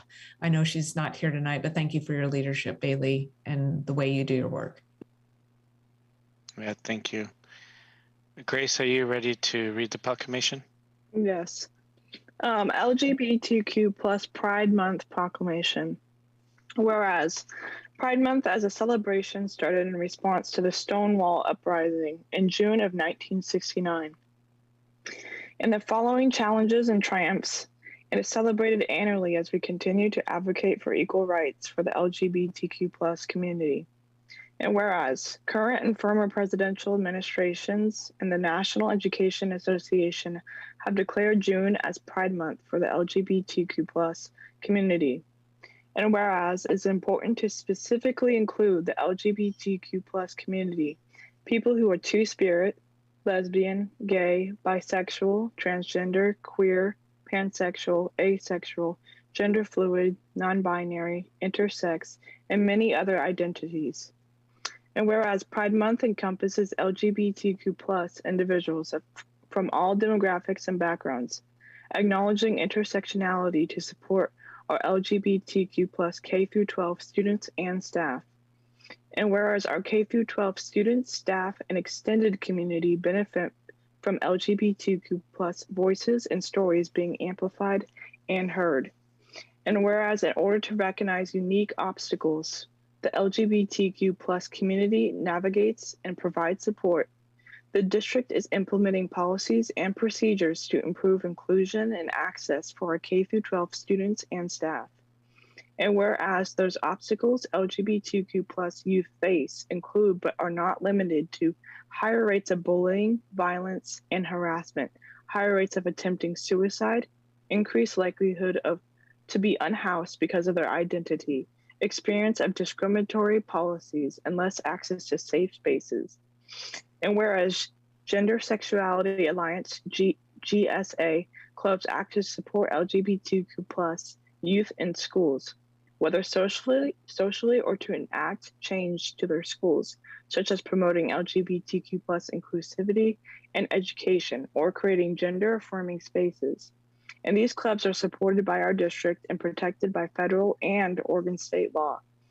And whereas when we show respect and acceptance at our schools, it allows us to acknowledge who we are as unique individuals with diverse and intersecting identities. And whereas when our schools are affirming and inclusive spaces for LGBTQ plus youth, they report an increased sense of belonging. And whereas teachers and staff will be supported as they affirm LGBTQ plus K-12 students, staff, and extended community. And whereas LGBTQ plus K-12 students and staff will be able to express themselves authentically and be celebrated for who they are. And whereas LGBTQ plus Pride is to be celebrated year-round, but in the month of June, we encourage schools, teachers, and staff to display uplifting LGBTQ plus symbols and images inside and or outside their buildings and classrooms, such as posters, stickers, and flags, with the goal of promoting respect for the LGBTQ plus community.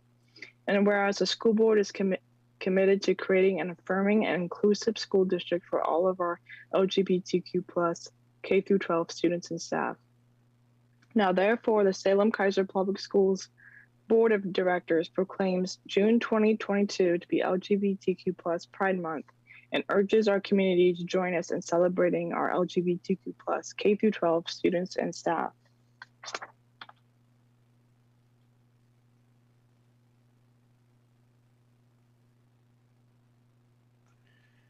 Thank you, Grace. Do we have a motion? Yes, Director Carson Cunningham. Yes, I would like to make a motion that we adopt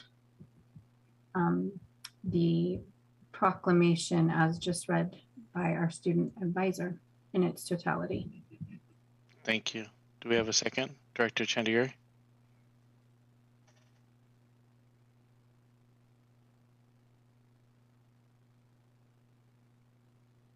Yes, Director Chandiguri. You're muted. I second. Thank you. Do we have a discussion? Director Hyan? Yes, thank you. Let me put my hand down. I've always voted in favor of this proclamation because I believe that every student has a right to an education without harassment or bullying. Unfortunately, things have gone too far in this district. So although I do support a harassment-free workspace for all employees and a harassment-free education for all students, and I care about all students, I will not be able to support this proclamation this year. Yes, Director Chandiguri. Well, thank you very much. For me, I just want to remind that this year, May 2nd, is the 50th anniversary of the Dr. H. Anonymous speech that was delivered in an American Psychiatric Association by Dr. John Fryer, which led to ending the diagnosis of homosexuality. And that's the photograph you see behind me in the screen. He was a mentor, teacher, and a father figure who really invited us and brought us home to US in 1996. We lived in his home. So there's a little part of the history. To me, that supporting this is very important for a variety of reasons. Because I really believe it's the sacredness of life that is really what we are capturing in this. It's inclusion. This is a true way of really looking at inclusion, not just in sexual gender, various types of inclusion. And this is really an important thing because this lack of connectedness leads to all kinds of high-risk situations, which I get to see and which is not acceptable. And so with that, I would really ask, there is one area of that connectedness that we all have to work, including our district, is to make sure that our children feel that they belong, including within their own family, that they accept it. I know it's hard sometimes. I would really ask our district to make policies which works to include their family so that that connection also can be strengthened. Because at the end of the day, that connection is also equally important, just like the connection to school. It will save lives, and that's the ultimate goal. So my hope is at some stage we reach a point where we have the tools or training or necessary skill to work on repairing that connectivity, that connectedness, and our policies reflect that. And that with that, I would say that we have some work to do, and we'll have to continue to work in the direction of repairing that, because every child should have a sense of belonging, not just to school, but even with their own families or support system in the community. So with that, I'll be supporting this. I urge the rest of my board directors to kindly support this. Thank you, Director Chandiguri. Not seeing additional comments. I think this is a great start on recognizing our students from our LGBTQ plus communities.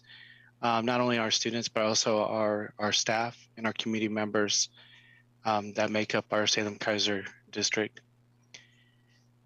And I really hope people take time to support, learn, and bring out the awareness why it is important to recognize our students, to be able to provide them a safe and welcoming space, and to be educated so they can grow up to be strong, confident leaders after our graduation from our high schools. So thank you. Director Guzman, I saw your hand up for a second. Did you want to add? Thank you. I just want to echo a lot of those statements. And more than anything, this is really a value portion about ensuring that all students and that our LGBTQ 2IA plus students feel safe and welcomed, and that as folks who might have tensions or discomfort about the LGBTQ plus community, to just invite them to do some of that introspective work and to remember that we're all and consider that this is about respect, that this is about acknowledging others. And I have many people very close to me who are part of the LGBTQ plus community, and it is part of my responsibility to just try to be affirming and to encourage others to do that. So just want to appreciate you, Grace, for reading this out for us today, and just want to encourage my fellow board members to support this as well, and to all of our educators who are constantly doing the work in the classrooms and letting our queer students be known and be seen and feel respected. Thank you so much for that work that you do every day, because it really means a lot, and our students notice it and our students feel it. So thank you. Thank you, Director Guzman-Ortiz. Director Noes-Pressy. I don't want to belabor the vote much, but I do just want to uplift that it is Pride Month, and I want to make sure that we are celebrating joy as well, and how important it is to bring that joy into our lives. And I don't know how many of our students get to see like the work that the board is attempting to do. I mean, I know that when I was in high school, I don't think I would have ever known if my school board passed something like this. But I do hope that our students and our educators, and as a queer identifying person myself, I hope that everybody knows that we see you and we love you. Thank you. Well said. At this time, I'd like to take a vote. So all those in favor, please raise your hand. I can see. I see Director Guzman-Ortiz. I'm going to ask you. I know you're off camera today. Is that a yay? Yeah. Okay. All directors, Noes-Pressy, Avila, Director Chandagiri, Director Carson-Cunningham, Director Guzman-Ortiz, all vote in favor. Those that oppose, please raise your hand. Those that abstain, please raise your hand. Director Hyan has abstained. Motion passes. Proclamation passes. Thank you very much. Moving on to our BG11 board operations related to appointment of student advisor to the school board. Can we have a point of clarification? Director Hyan, you said you would not support it. Was that a no vote or an abstention just now? That was an abstention, just because I want the kids to know that I do support them as people and students. And so I decided to go with just an abstain instead of a direct no. Okay. Thank you. So moving on to our next item, A8B. So again, we have two new student advisors today that we would like to introduce to you, and Raylan Brennan and Isaac McDonald. And I'll ask Superintendent Perry to provide a brief review. All right, so the first item for business is the policy revision, because you had a policy that said one advisor. So you asked us to bring this back for you so you could get to year two. So we've added language in the policy. The board may choose to appoint an additional student advisor, which may be determined by the number and qualification of candidates, anticipated need, or other pertinent criteria. So the first thing you'll want to do is take action on the policy work, and then you'll want to take action to just appoint the two advisors. Great. So being that, yes, I think Director Carson-Cunningham is going to jump to the point. So Director Carson-Cunningham. I would like to make a motion that we accept this amended language to our BG11 policy. Director Nojos-Pressy. I second. Discussion. Director Hyen. Thank you. I'll be a no vote. I really appreciated the last 2 years having a student advisor. I don't see the purpose of having two. And it makes me a little concerned when the superintendent speaks as though it's a done deal. It probably is, but that kind of makes me wonder what kind of communications might have been going on that makes it a done deal in her mind. Director Hyen, I do want to just recall the lively discussion that we had that led to revisiting and bringing forward a change from all members, school board members that were present.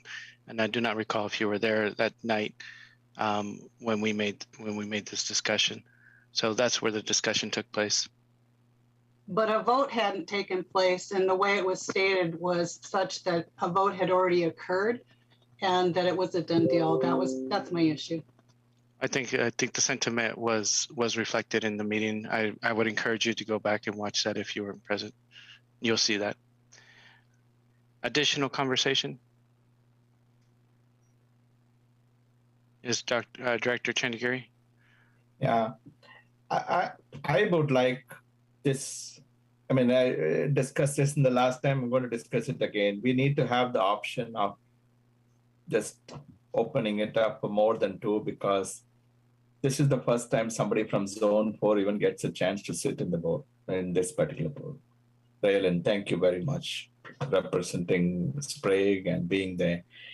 And my hope was that, you leave it open so that you can have more than one school represented or more than one representative. That's probably the way for us to kind of bring our communities together. So somebody from West Salem and Sprague or Sprague and McKay, and that way we have real participation. Because the reality is our community is still pretty segregated. That's not anybody's fault. That's the way our city is. We are like the 10th most segregated city in the nation. So this gives us a chance to have different representation and people working together. We can really start healing our community. So that's why I think having that option is important. I'm not satisfied with only two. I would really like to see. These are our future of our nation. These are the leaders we want there. So we shouldn't stop at two, but I understand the logistics. You don't have a table big enough for 6 more student advisors in the place. So we'll settle for 2. I'm sure this Zoom can take few more faces.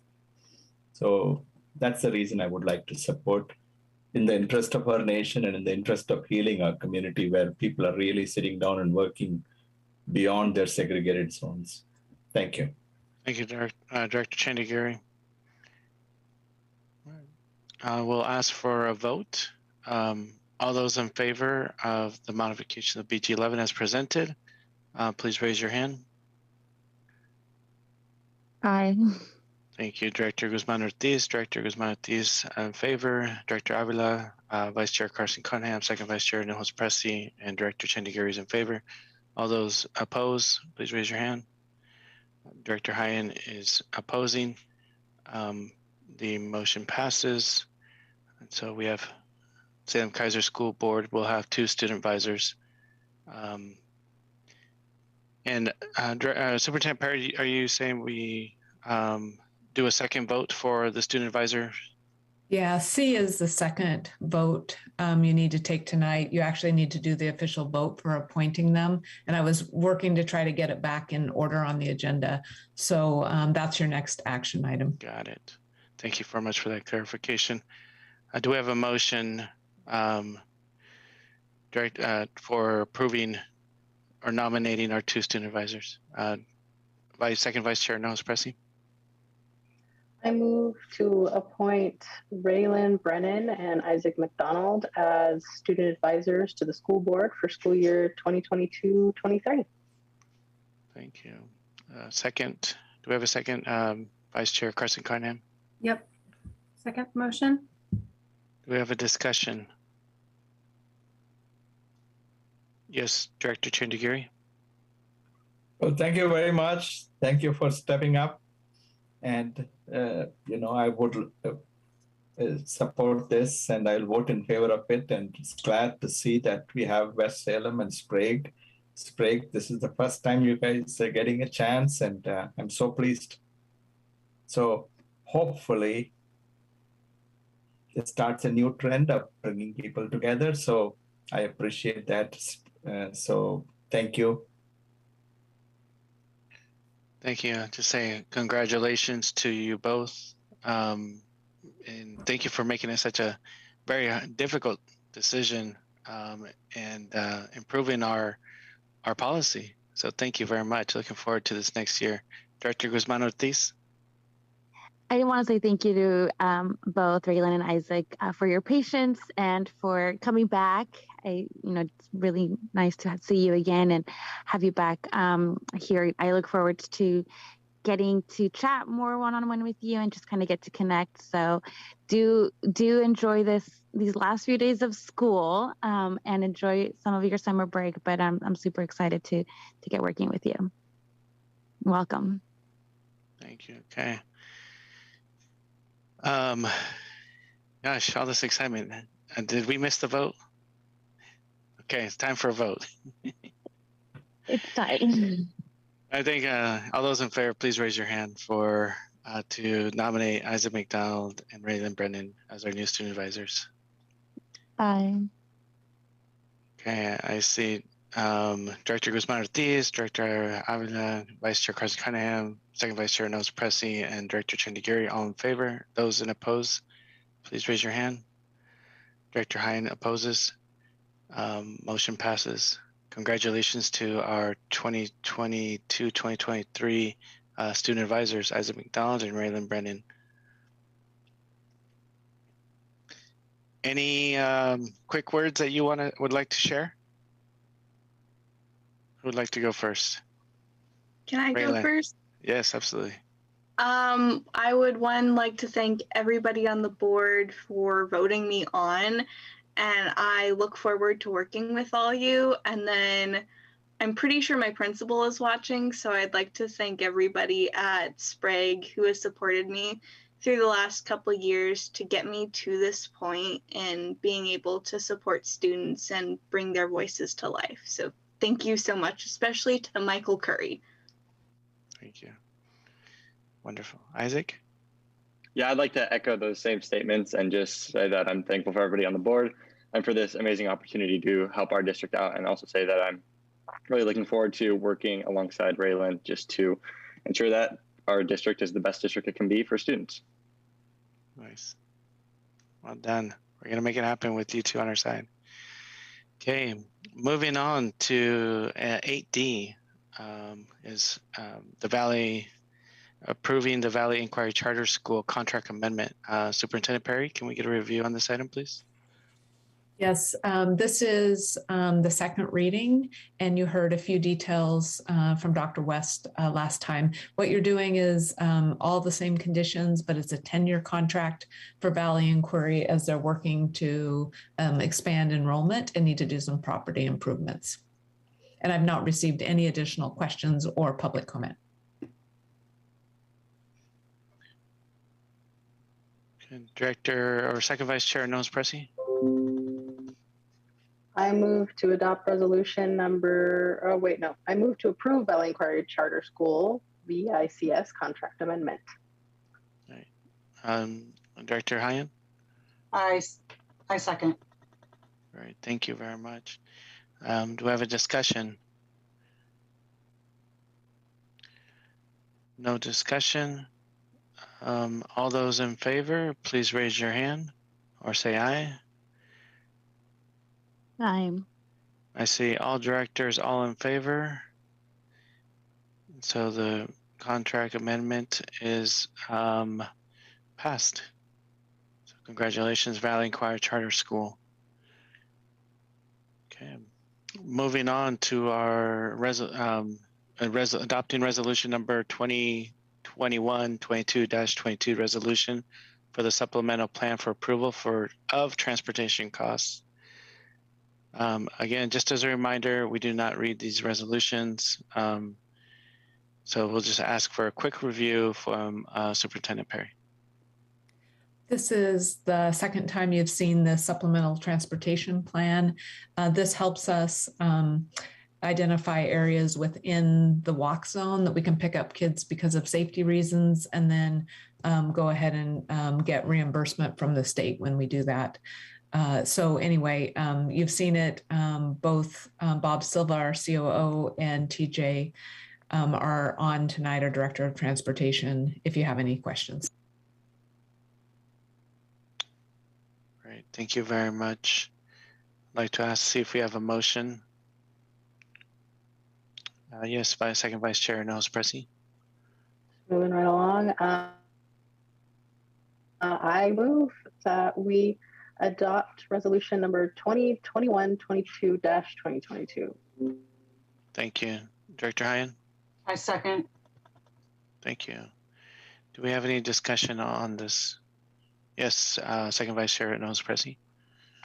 I just, as the person that's on the Scats committee and working closely for Safe Routes to School, I just appreciate the work that has gone into this and the intentionality of making sure that we can safely get our kids to school, even if they do fall within that like should be walking area, but we know that those streets aren't as safe as they should be, and that we really do need to push for better sidewalks and better pedestrian supports. So thank you to the team that worked on this.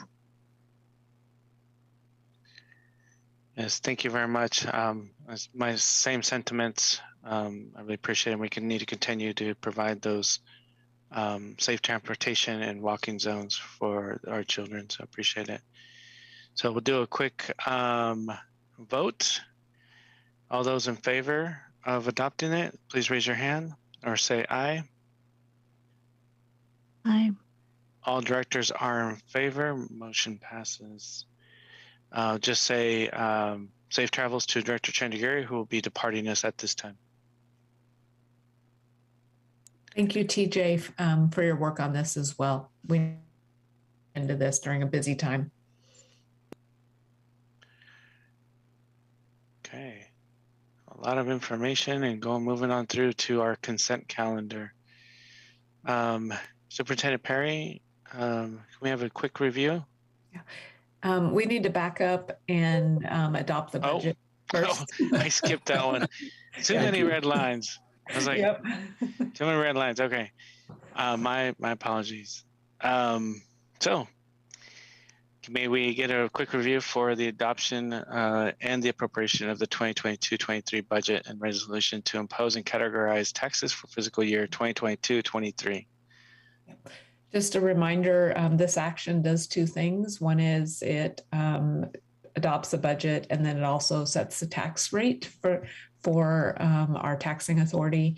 And you've heard public comment, you've had a public hearing, and you've gone completely through the budget committee and approval process. So this is just the next action for you to adopt. If things change, remember, we come back to you in a supplemental budget process after this, but this is your action to take at this time. All right. We have a motion by Second Vice Chair Nels Pressy. I guess I'm just like really quick on the draw today. I move that we adopt resolution number 2021-22-23, adoption and appropriation of the 2022-23 budget and resolution to impose and categorize taxes for fiscal year 2022-23. Great, thank you. And do we have a second, Vice Chair Carson Carnahan? Yes, I second the motion. Great. Do we have any further discussion for the budget? Yes, Vice Chair Carson Carnahan.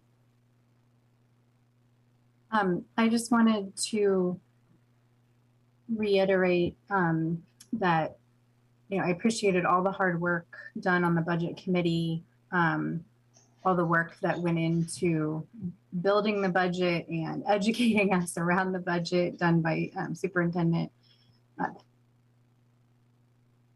The testimony that we received.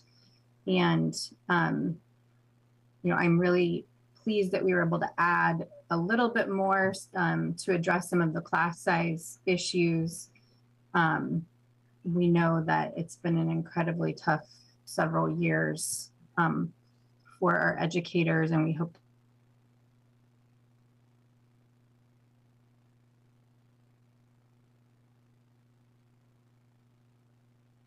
the SRO contracts has been fully reinvested into mental health supports, and a special contract dedicated to 2 of the high schools, plus additional investments in those culturally responsive mental health supports. And so I just want to clarify that on the record that that has been accomplished through this budget. Thank you. Yeah, thank you for calling those some very important asks, and I think services and wraparound services that our communities are asking for, that our students need, and are supported and by our educators as well. I want to appreciate the work that Chair Marchbanks and Vice Chair Harnish provided in the leadership and guiding the budget committee and all the other budget committee members as well. I really appreciate it and look forward to the next year. Okay, so all those in favor of approving the budget as is, please raise your hand or say aye. Director Guzman Ortiz, Vice Chair Carson Cunningham, Chair Avila, and Second Vice Chair Nels Presley are in favor. Those opposing, please raise your hand. Director Hyen has opposed the budget. Looks like our resolution number 2021-22-23, adoption and appropriation of the 2022-23 budget, and resolution to impose and categorize taxes for fiscal year 2022-23 has been approved. Thank you for participating in this process, everybody. Okay, now we can get to item number, yes, Director Hyen. Oh, sorry, I probably raised it too quickly. I wanted to pull something on the consent calendar. Okay. Do we need to do a quick review on the consent calendar? Superintendent Perry? Yeah, you have 3 items. Well, one is there are no grants this time to approve, so there's no grants. You do have the personnel actions.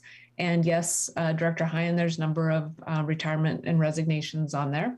And then you also have the annual adoption of your business resolutions. You did this 3 times this year because of our change in the COO. So these are identical to the ones that you approved, but they're for next year. So this allows us to start July 1, which is our next fiscal year, we think in terms of school years.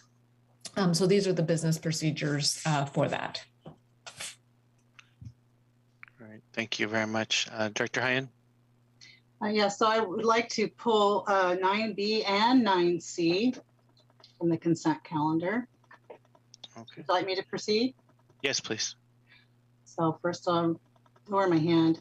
Yes, Superintendent Perry, thank you. I just wanted to point out to the public who may not be reading the agenda that there were 49 resignations this month that we were told about and 13 retirements. And so then I'm okay to vote if you want to vote for that one. For 9C, however, I would request that we either vote for each item separately or we vote for 9B and 9C as 2 separate votes. Would you be in favor of voting for A and B as you said you would vote on it now? I would vote on B now, and I will either vote on C as a whole group of everything under C as one vote or individual items, if that makes sense. Let's vote on B then. Do we have a motion for approving consent calendar item number B? I'll make a motion. Do we have a second? Do we have any further discussion? Our Director Carson, Vice Chair Carson Cunningham, second the motion. Do we have a discussion? Seeing none. Okay, those all in favor, please raise your hand or say aye. Can I just get a point of clarification on, so the motion is essentially we pull it apart. First there's a motion to pull something from the consent calendar, right? And Mr. DeCobolis, if you could help me out, like, does there need to be a motion to pull something and then an amendment? I know that we've done this multiple times. Thank you. No, we don't do motions to pull items. Board members may ask to pull an item to discuss it personally. So now you would simply be voting on consent calendar item 9B. And then you would go on to 9C after you take a vote on 9B. Thank you. My little ADHD brain sometimes can't keep up. No worries, it's confusing. Okay, again, so all those in favor of approving consent calendar item number 9B, please raise your hand or say aye.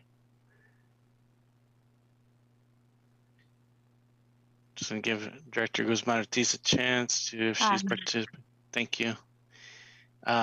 All directors have voted yes, so 9B passes. So then we are now looking at consent calendar item number 9C. And you had a motion, Director Hine, can you repeat that motion? Well, I didn't make a motion, Not actually, yet. Mr. Chair. I pulled it and request that either we do each item separately or we can do the whole thing as a block. I just wanted it completely separate from 9B. Okay.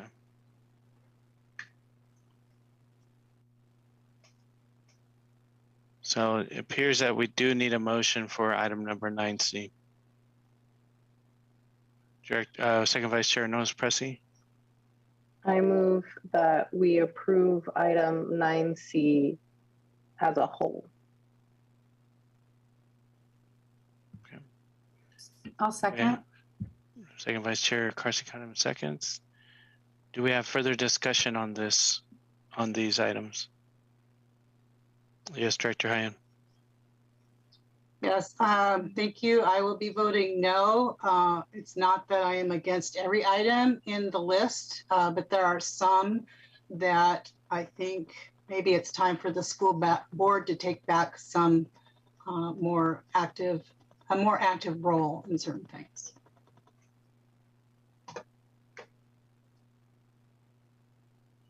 Any further discussion?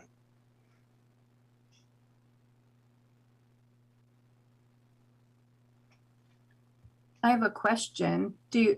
Director Hine, do you want to expand on that so we know what you're thinking? I can. I can't tell you the details. I just made my notes.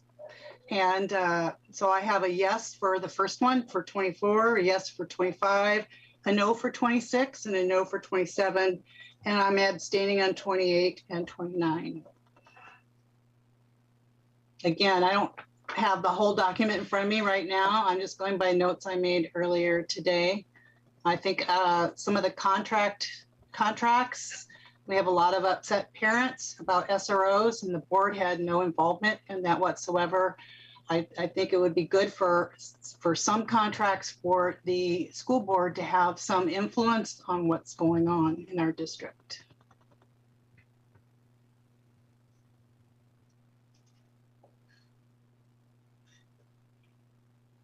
I'll ask for any other further comments.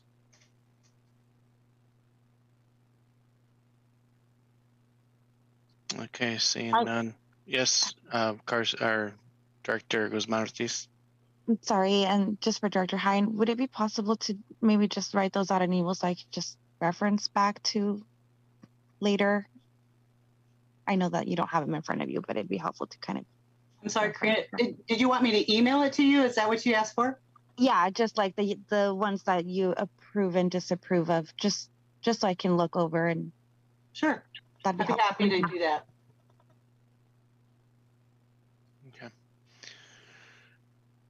Okay, so now I'll ask for a vote to approve item consent calendar 9C. All those in favor, please raise your hand or say aye. Director Avila, Second Vice Chair Nils Presley, Vice Chair Carson Cunningham, and Director Guzman Ortiz are in favor. All those opposing, please raise your hand. Director Hyatt opposes. Motion passes. Consent calendar item number 9C is approved. Thank you. Item number 10 on the agenda is readings. We have none for today. I would like to move on to item number 11 on the agenda, information or standard reports. Again, these are standard reports provided in written form from the board for the board's review ahead of the meeting, not as a full presentation. The superintendent may have pointed to a couple of these reports in her earlier superintendent's report, which and she may just highlight something quickly at this moment again. But I think I would ask that we recap our three specialist guests and providing that just to recap their short presentation. So there's three standard reports. The June graduation report gives you more detail. And I just want to remind you that we do have another core group of seniors that we start working with today that we're going to work to get to graduation at that summer graduation ceremony. The data report, it does show you the data on the three systems that we talked about that Courtney, Shelley, and Ishan shared with you. Numbers being high on those are actually a good thing because that means systems are working. You want reporting on those. And then the board meeting schedules there as well. If you haven't filled out your summer availability, I know that Alice is working to get that from you as well so that we can get some additional meetings scheduled this summer. Thank you. May I also ask that we potentially get in either an email or even some PowerPoint slides, those three top areas that Courtney and Shelley and Sean shared. I really appreciate them, and the information was going so fast. I didn't get it all down, and I would love to just have those. And I know that we're looking to plan for a further down the meeting to present on monitoring this data report and safety and wellness. Yeah, we have a presentation already done on those systems that we were going to present earlier in the year. So I'll pull those slides out and get them to you in the next week or so on those as well. Great, thank you very much. Okay, this is now the time to report on board reports from our activities from either formal committee assignments and activities of the board related to youth programs or school district activities. I'll ask board members and student advisors to report on activities since the last board meeting. Just a reminder, please be brief. And looking forward to hear all the exciting stuff. So I will call on Director Guzman Ortiz.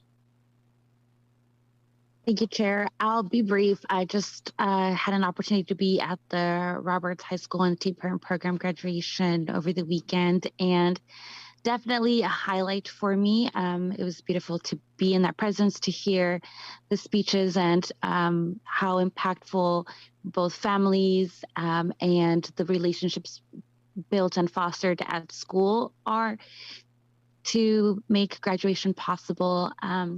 And as a former student of the Teen Parent Program, it was very special for me to be able to hand diplomas to our graduates.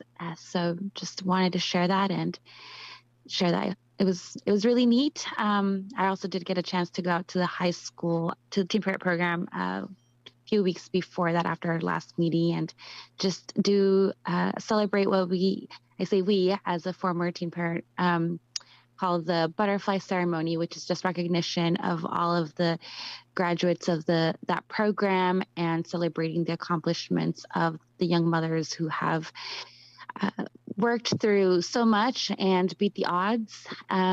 So just appreciative of being able to share those moments. Thank you. Thank you very much. I want to save Grace last, being her last meeting. So I'll move on to Director Hyen. Thank you. Yes, I had the honor of doing 2 graduations this time. And I don't think my shoulder and arm have quite recovered. I counted close to 900 congratulations and handshaking occurred. Satya couldn't make the Sprague one, and so I was able to do that. And I was thankful that the field was closed and we were inside. And I really was, because I believe it was pouring outside. It was also pouring on Friday night when we did McKay, and McKay had 492 students across the stage, which is awesome. And there were actually over 500 graduates. Back to Sprague, I can't remember exactly. I think there were 350 or 360 graduates that crossed the stage. And for me, it's quite different. I mean, I've always done McKay, and we always have students, and it's always like this really fast assembly line.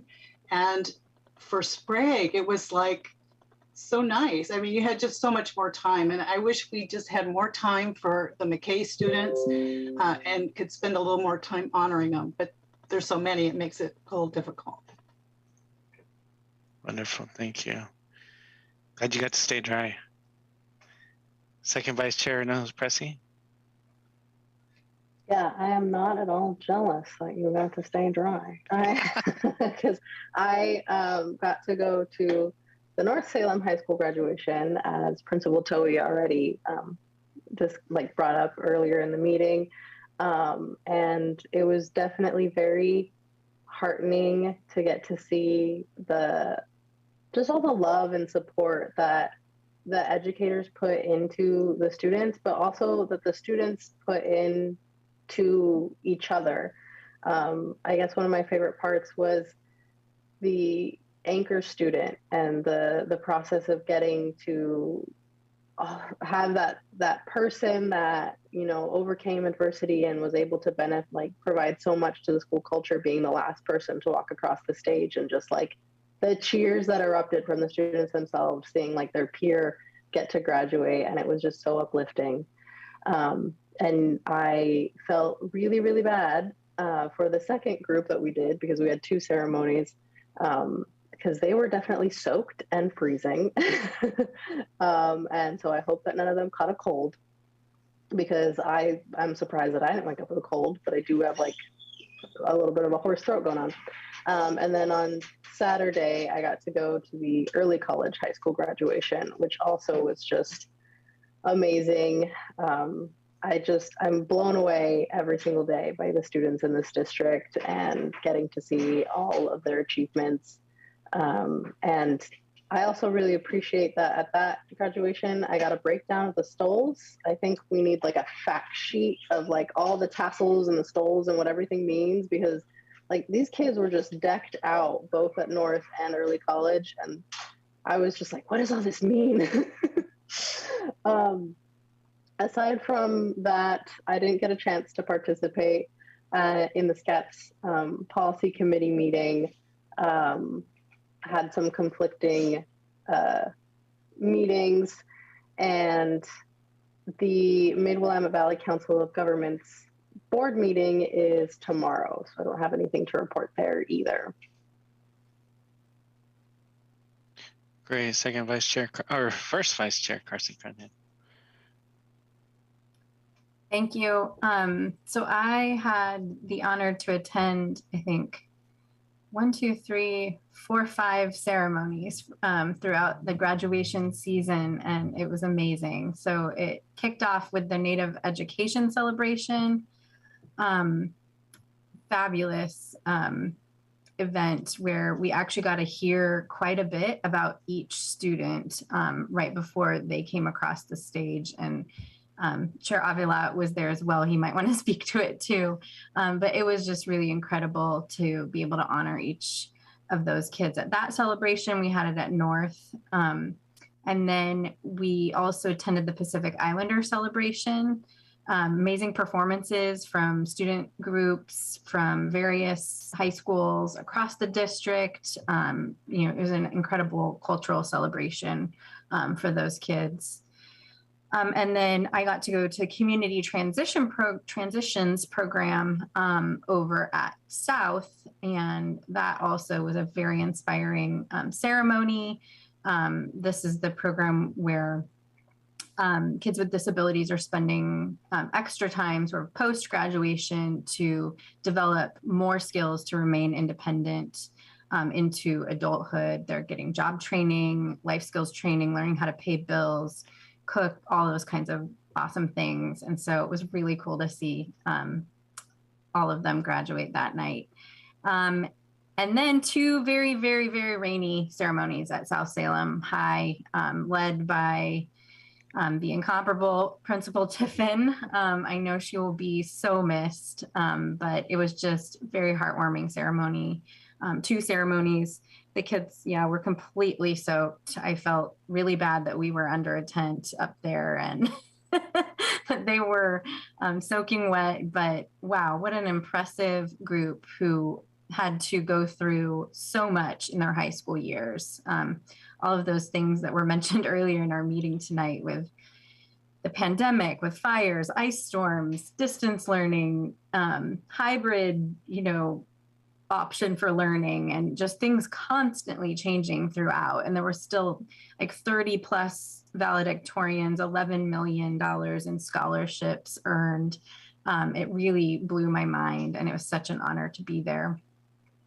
And then Director Hinojosa Pressy and I are still participating with OSBA, the Oregon School Boards Association Legislative Policy Committee. We're doing some planning with our region because we're gearing up for the long legislative session next year, where we will want to be advocating heavily for all the funding that we'll need for the subsequent 2 years.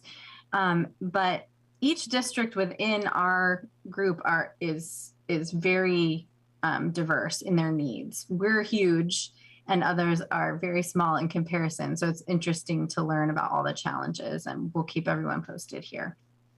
Thanks. Great, thank you very much. I'm not jealous of you two getting wet at those graduation celebrations. I got to visit Four Corners Elementary and got to walk in to see classrooms from little kids, saw them learning, engaging, and just talking to us, me and Dr. Dosanata and principal, and just getting to learn the challenges and some of the behaviors that our elementary school there focused. But I feel really comfortable in the approaches that they have, and that the strategies that they have in place for the students in addressing any behavior issues, and assuring that our students remain safe in the learning environment. And I am very jealous of their calming room. That is a work of art, and so I give them kudos to all of them. Now, the Pacific Islander graduation ceremony was very one of a kind, unique, and amazing. And our keynote speaker, loved the way he was like, "Don't worry about the screaming. It is not meant to scare you away, but it's just a pride, a way to show pride of their children, their nephews, their nieces, and I'd love to see that emotion and support from our families of our students.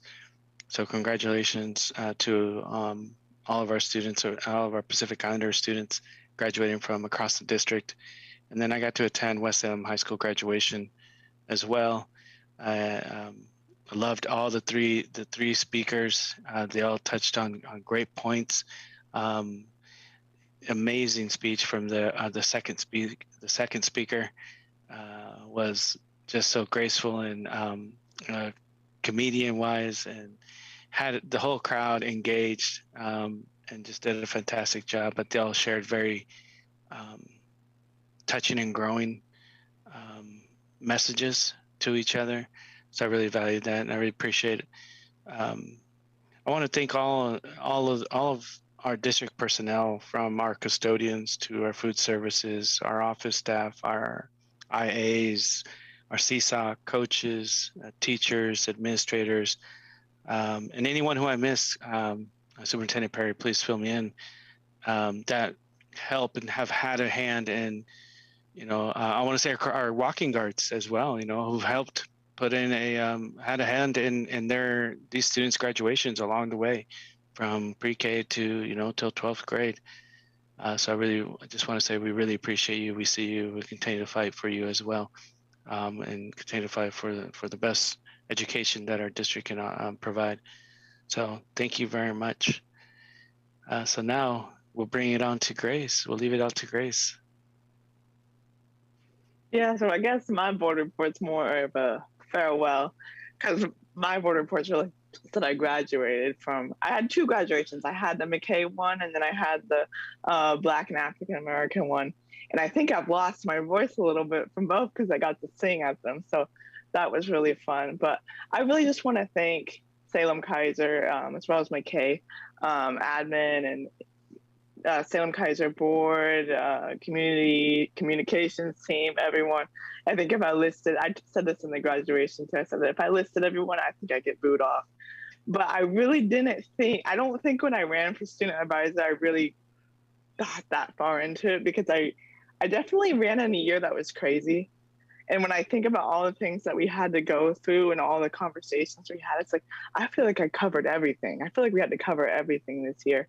And even though there were moments that were really hard and I was like, I don't want to go to this meeting, I think I have gained so much more leadership and so much more confidence, not just like in adult settings, but in settings with other students, or even with settings and like leadership at McKay, where I could just talk, not just as a student, but just as a human, somebody who's been able to take part in conversations not all other people have been able to be in. So I'm really thankful and really grateful for the people I've been able to meet and the networking I've been able to gain from my time in Salem-Keizer. Even though I complain a lot about some of the things I've done, I don't think I don't regret any of it. I've had a really good time, and I'm really, you guys have a great group of student advisors coming in. And I'm also thankful for the student advisory group, which is really what got me into the board. And Cynthia Richardson and getting the application. I remember when I ran with Paul and Dara, and I was like, oh my gosh, I had nothing on them. But I'm so thankful I got to work with them this year too. So I think that's really what helped me too with college. And not just because I was so much of an athlete before I joined the board and before I joined these leadership groups. And it has opened up a whole new ambition for me, I guess, because I really didn't know what I wanted to do when I got older. And then when I joined Salem-Keizer, I was like, okay, I kind of like this stuff. This is some good stuff. I like, even though there's a lot of tension at times, I'm like, I like this. I like helping people. I like seeing, that things can happen. And yeah, I think this has been a good year, even though there's been some crazy things too. But I can see this affecting me for the rest of my life. And I appreciate everything you guys have done for me. I really appreciate that, Grace. It's been an honor to serve along this whole year with you, watching you grow and develop, and always having the just so sound and reasonable and to the point statements that you've made throughout this entire year. It's you're beyond your years, so I really appreciate it. So there's a pretty high bar for Isaac and Raylan. But I know they're going to do awesome as well. So give them some tips. And congratulations. Congratulations. And we wish you all the best. Thank you. I appreciate it. Great. Okay. Well, today it is 8:39. I will call this meeting adjourned. Thank you, everybody. I wish you all a good night. God bless.